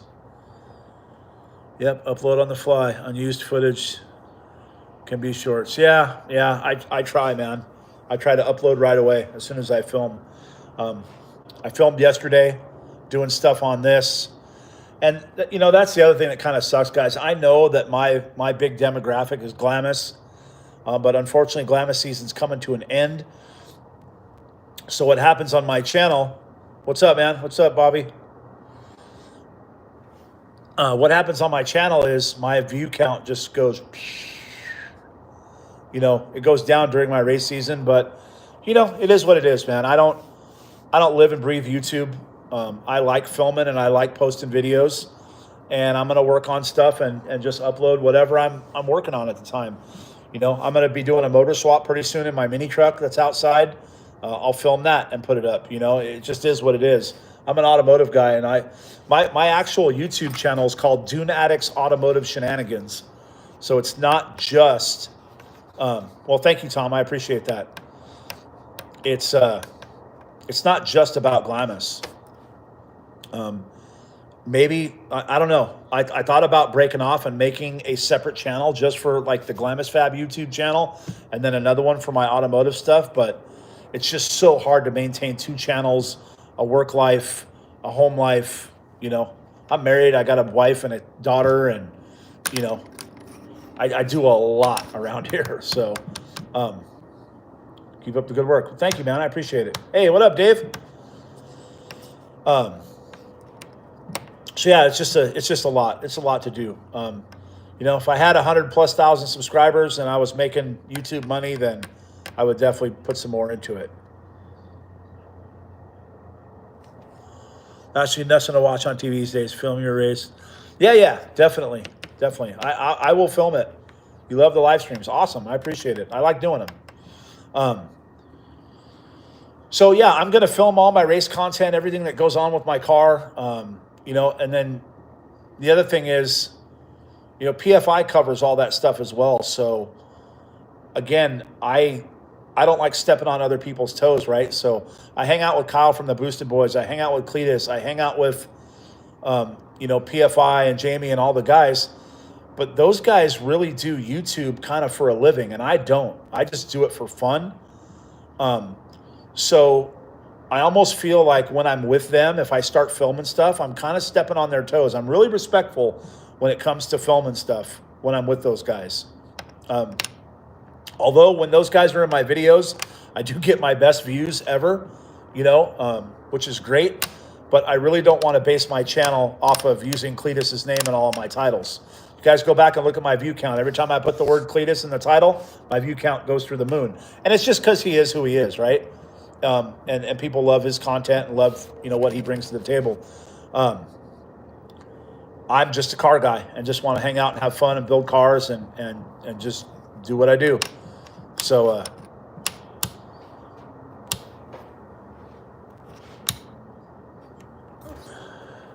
you have any thoughts on making a drag side by side, or even at a thing around your location? It's not really a thing around my location that I know of. I know there's a bunch of guys that do sand drags and stuff with them, and I actually met a couple guys in Glamus that do like 8th mile drag racing. That getting back to Cletus's list race also, that is 8th mile racing, and those trucks are really fast. I'm a quarter mile guy. I'm a big end. I'm a 60-foot guy and a big end guy. So I'm not.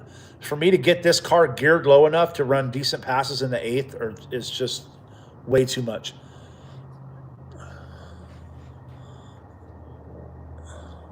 Tell Kirsty, thanks for posting footage of my car at the shop. Old school weekend, Giggles SU. Oh, definitely. We'll tell her for sure. My wife talks to her almost every day, so.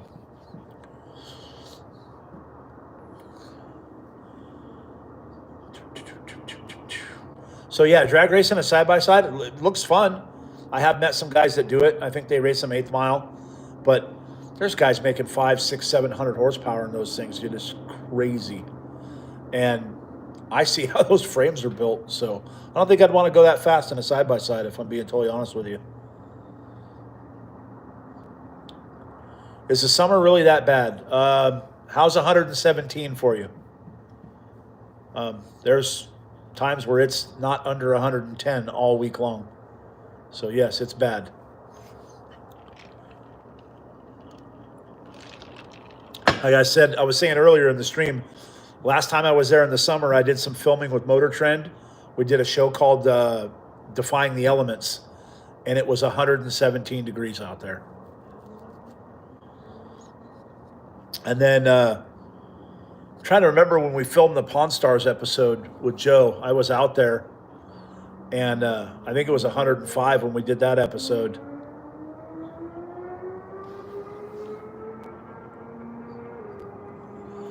Lifted sandrail bus. That's pretty cool. Our nights in Arizona are 100. Yes, they are.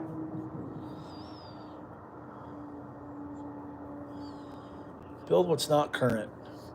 You know what, man? I just build what I think is cool,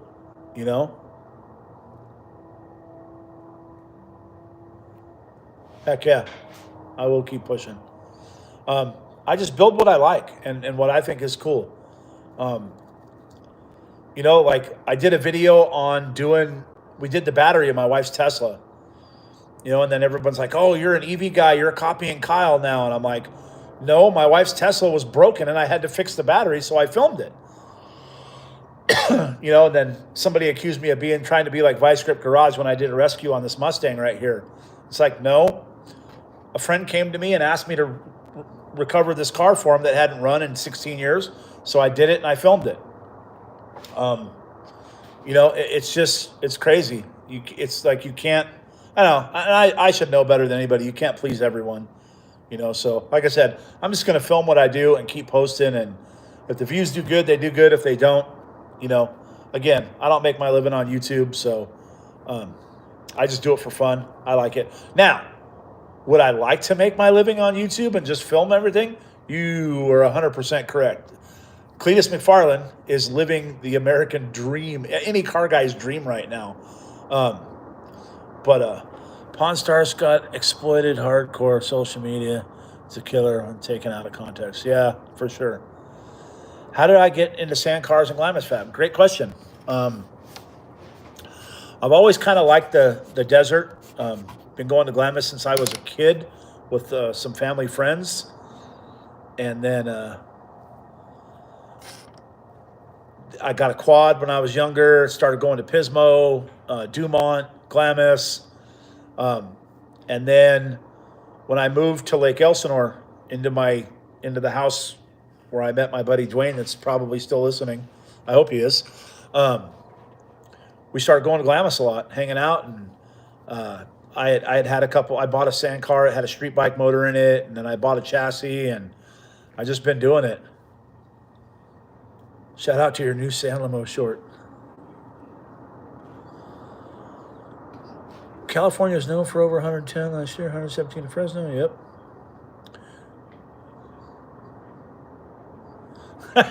I might remember to film an outro. You bet I would. Dude, I'm telling you, I get so busy. And then, especially at Glamus, I forget to film the outros because we're so busy.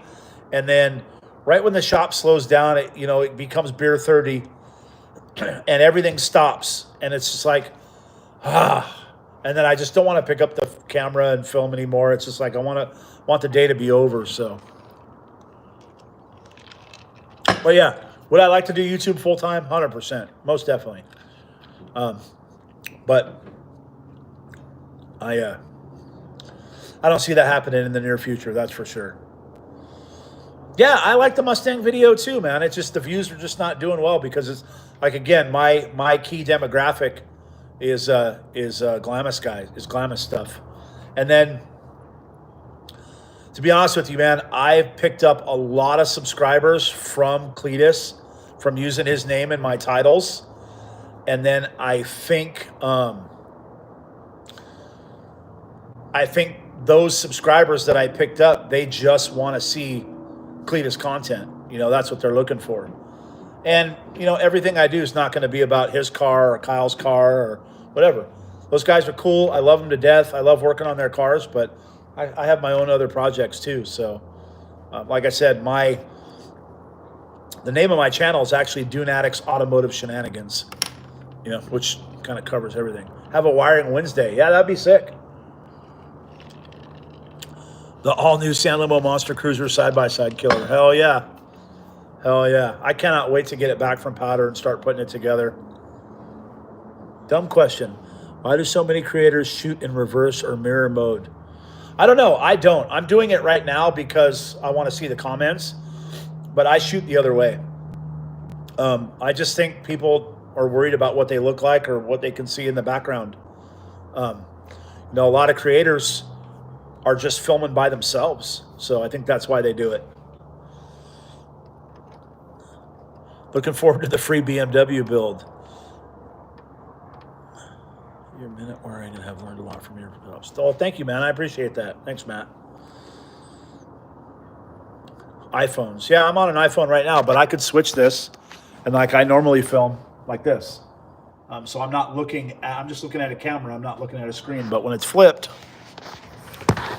I just do this on the live so I can see the comments. But yeah, I know Kirsty films like this, where she's looking at the screen. It's in reverse. How do you like the Tesla? I love the Tesla.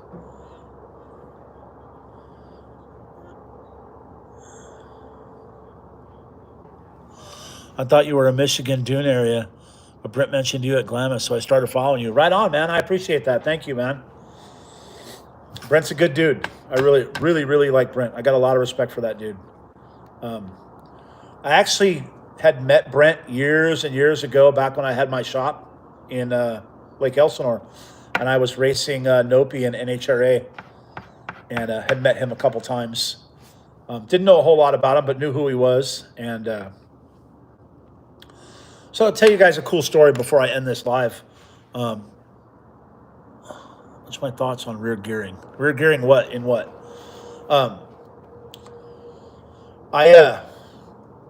I got this car. I don't know if a lot of you guys know the story about this car, but I'll tell it real quick before I get off of here.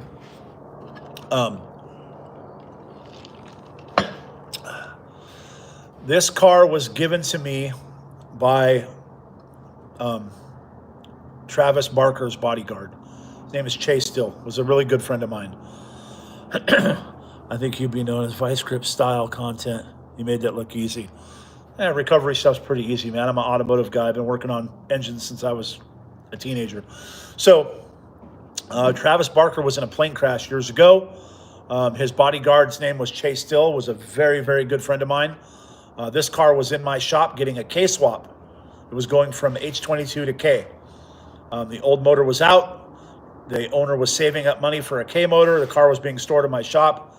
Unfortunately, he was in a plane crash and passed away. So the family willed me the car. They gave me the car and said, do whatever you want with it. So I held on to it. And believe it or not, I think, honestly think, if it wasn't for Brent and the PFI guys and Kyle and all those guys encouraging me to put this car together, I probably still would have not put this car together. I had a ton of parts for it. I had an engine sitting on a stand for 10 years.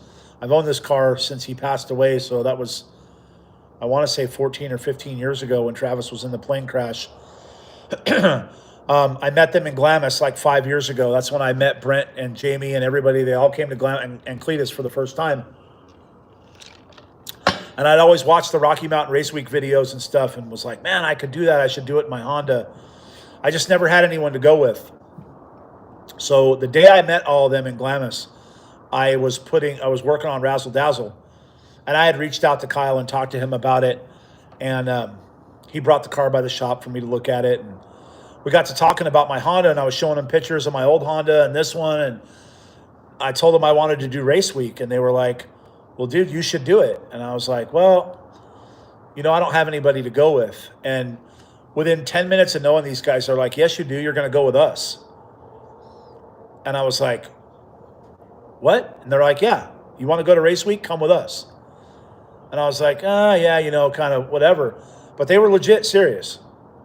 So it was so close to Race Week that I couldn't get this car ready in time. So I ended up you can see my old videos. I took my sandrail and I did Rocky Mountain Race Week with Cletus and Parker and Brent and Jamie and all the guys. Needs a Bullfrog hood. Yeah, do you remember Bullfrog? That's Bill Good Performance. So I did it in my Race Week, or in my sandrail. I did Road Week. I followed them all around and did it in my rail. It was really cool. And then going out and watching those guys race and do all that, and their motivation inspired me to put this car together. Again, this car sat under a cover on the side of my house in Lake Elsinore for many, many years. And Johnny, you worked for Bill? Wow. That's a trip, man. That guy made me a ton of throttle bodies and cams. They inspired me to put this car together. If it wasn't for them, this car would not be together. So I hold the utmost gratitude to those guys for inspiring me to finally put this car together and pay the ultimate tribute to my friend who passed away. So, like I said, if it wasn't for those guys, this car wouldn't be put together. That's a trip. You work for Bill. I heard he passed away not a few years back. Is that true?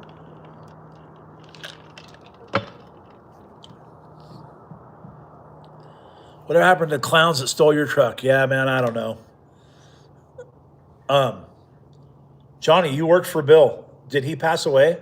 Yeah, he did. Okay. Yeah, I think I remember somebody sending me a text message or something, and I thought I had posted a picture of one of his cars. And so, yeah, back to that story. So those guys inspired me to put my car together. They offered to help me. They are very genuine. They offered to help me with parts, whatever I needed. Just straight up wholesome dudes that wanted to see me go out and have fun. And again, help pay the ultimate tribute to my passed away friend. And that was really cool of them. I ended up the following season, ended up putting the car together and then decided, well, if I'm going to put this car together, it's got to be better than anything I've ever had. So it's got to be all-wheel drive. So my friend Mickey from Throttle, I don't know if you guys watch the Throttle YouTube channel, but I'm friends with Mickey over there. I've known him for 25 years. It's crazy. I have all these friends with 1 million+ subscribers, and I can't freaking get it together. But Mickey got me some all-wheel drive stuff to get me started on this car, and then again, Brent and Jamie just helped push, and offered me parts and anything I needed. So got the car put together, took it to PFI. They dyno tuned it, and then I started doing Race Week with it.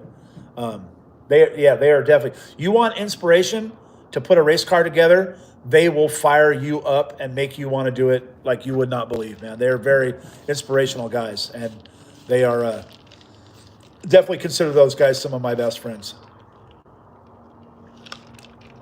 Yeah, come on by, man. Come on by the shop and say hi. Definitely love to meet you. Oh, I appreciate it, man. Thank you for watching. How is Tom doing health-wise? He's doing great.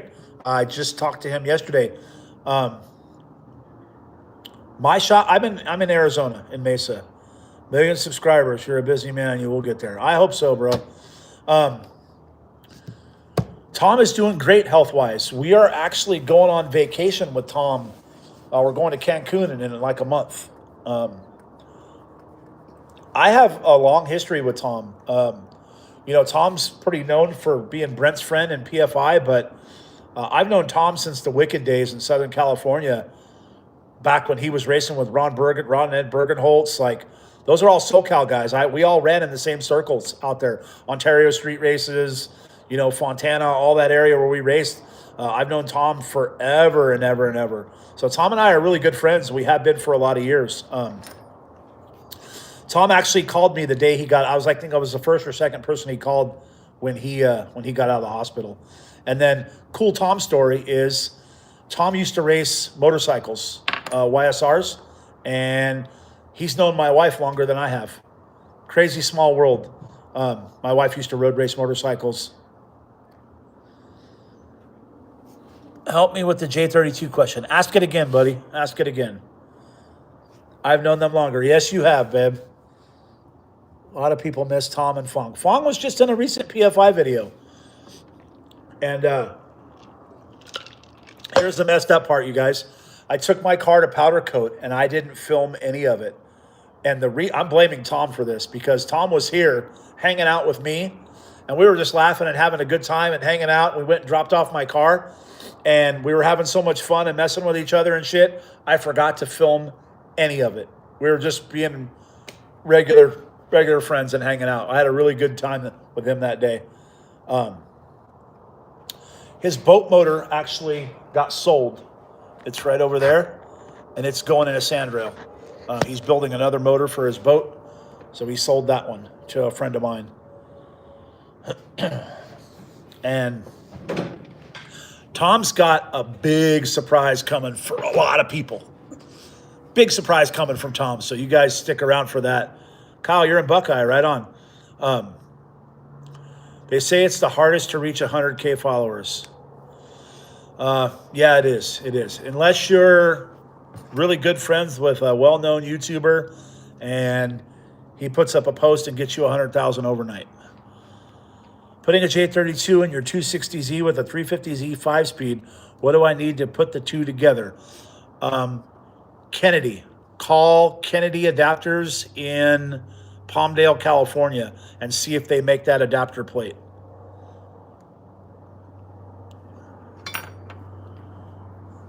.350Z 5-speed. I bet you they make it.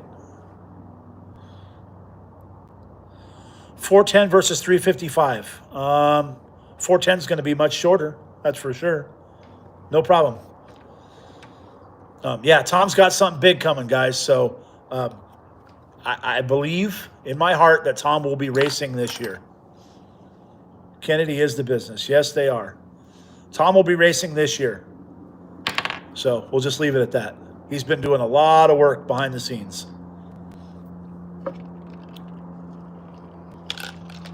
And I'm not able to film any of it and show it because he doesn't want any of it out. So once it's done or once he's done doing what he's doing, we'll all get to film it.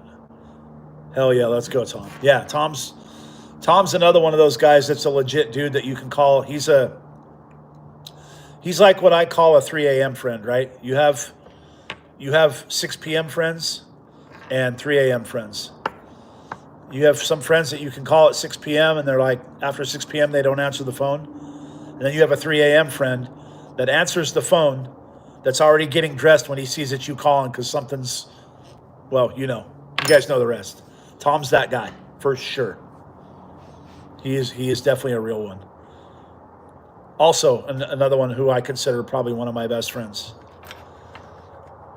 Best friends enough to go on vacation with him and his family and my family. So, yeah, I have known Tom a very long time.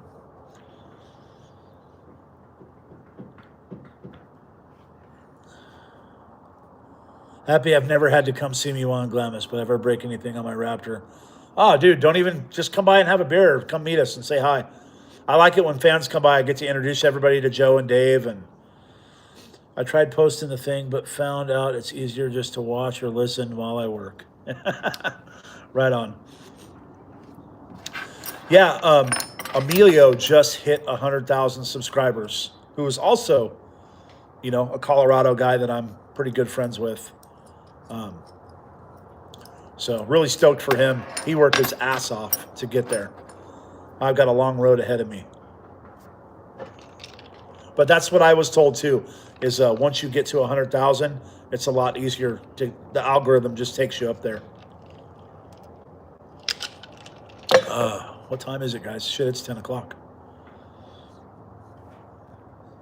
All right, a couple more questions, and then I got a jet, guys. Anybody else got anything?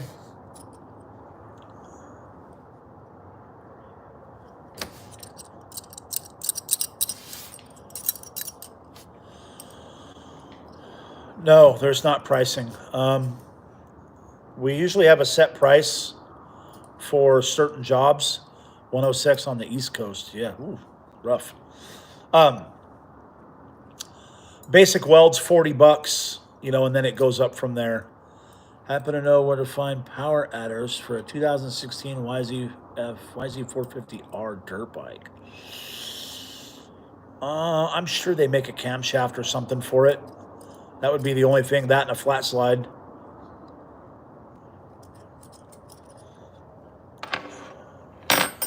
As for pricing, no, it's pretty much by the job. You know, it's depends on what it is. We do have some base pricing for welding. Small welding on a Banshee frame was out there for the Banshee run. Brother need to work on the frame. Yeah, it's like $40 for a small basic weld. Thanks for the live. Been entertaining. Right on. Thanks for watching, bro. Appreciate it.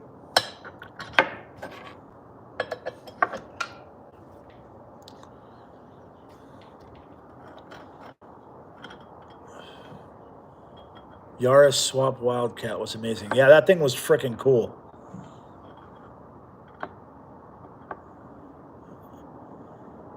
Got to put hotties in the thumbnail clip every now and then. I have hotties to put in the thumbnail for sure. I can use Sherry and Kirsty, so I'll get her to take some photos for me.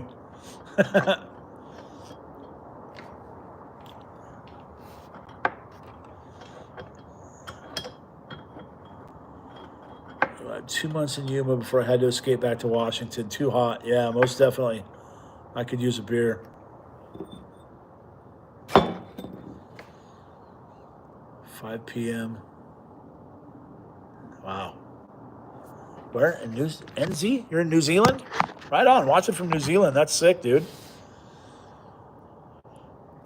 Seen any KRX at your shop from Damages and Glamus? No, not really.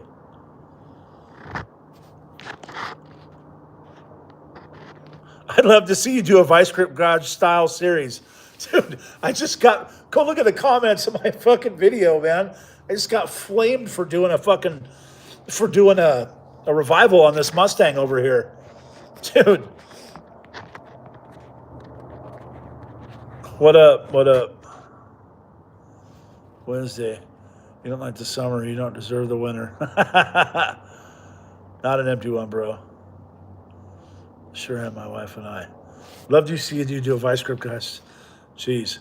My car should be done at powder this week, and then it will be up on the lift, and we'll start putting it together. I'm excited. I can't wait. My car's going to go together really fast, too. So I'm hoping to do a little dune trip in the off season, head up to Oregon. Oh, and I'm also doing a drag and drive in the off season. I forget what it's called, but I already registered for it. It's in Oregon and Washington.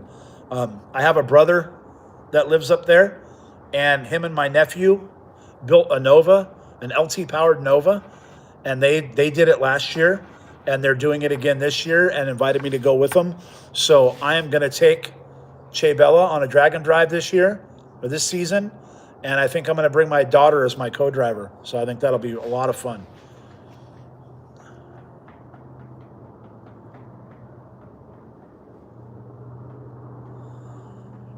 I have built an F20B, yes. I have put one together for a customer when I had my shop.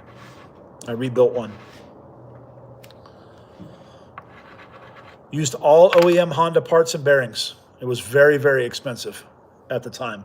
There wasn't a whole lot for F20s then.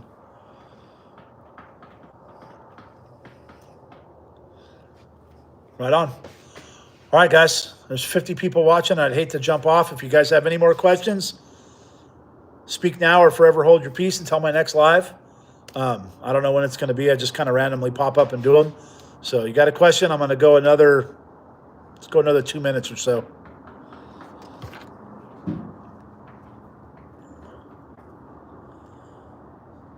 Do I think my car will beat Kyle's?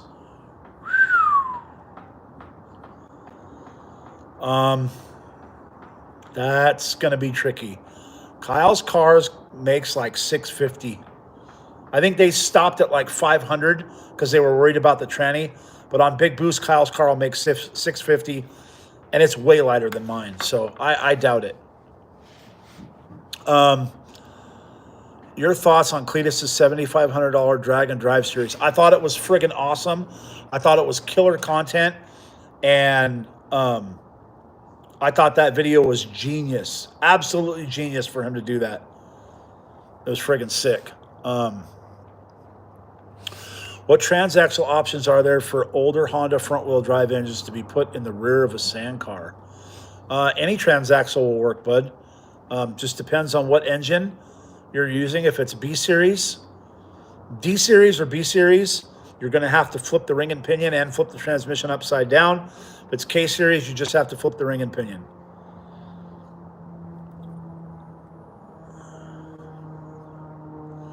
You know, the funny thing, Raymond, about you saying that about me filming stuff is I had a Honda shop back when YouTube was new. And the YouTube's, I think their slogan was broadcast yourself. YouTube, broadcast yourself. I should have started filming then, because what an idiot I am. I would have been on the ground floor of becoming a YouTube partner, and I'd have zillions of subscribers by now. I had so much content back then. I played in a band. I ran my Honda shop. I built motors. I went to the street races 4 nights a week. It was insane, the stuff I did back then. And if I would have filmed it and put all that content on YouTube, yeah, dummy. No questions. Glamus popped in one day for help. Class act, all you. Thanks, man.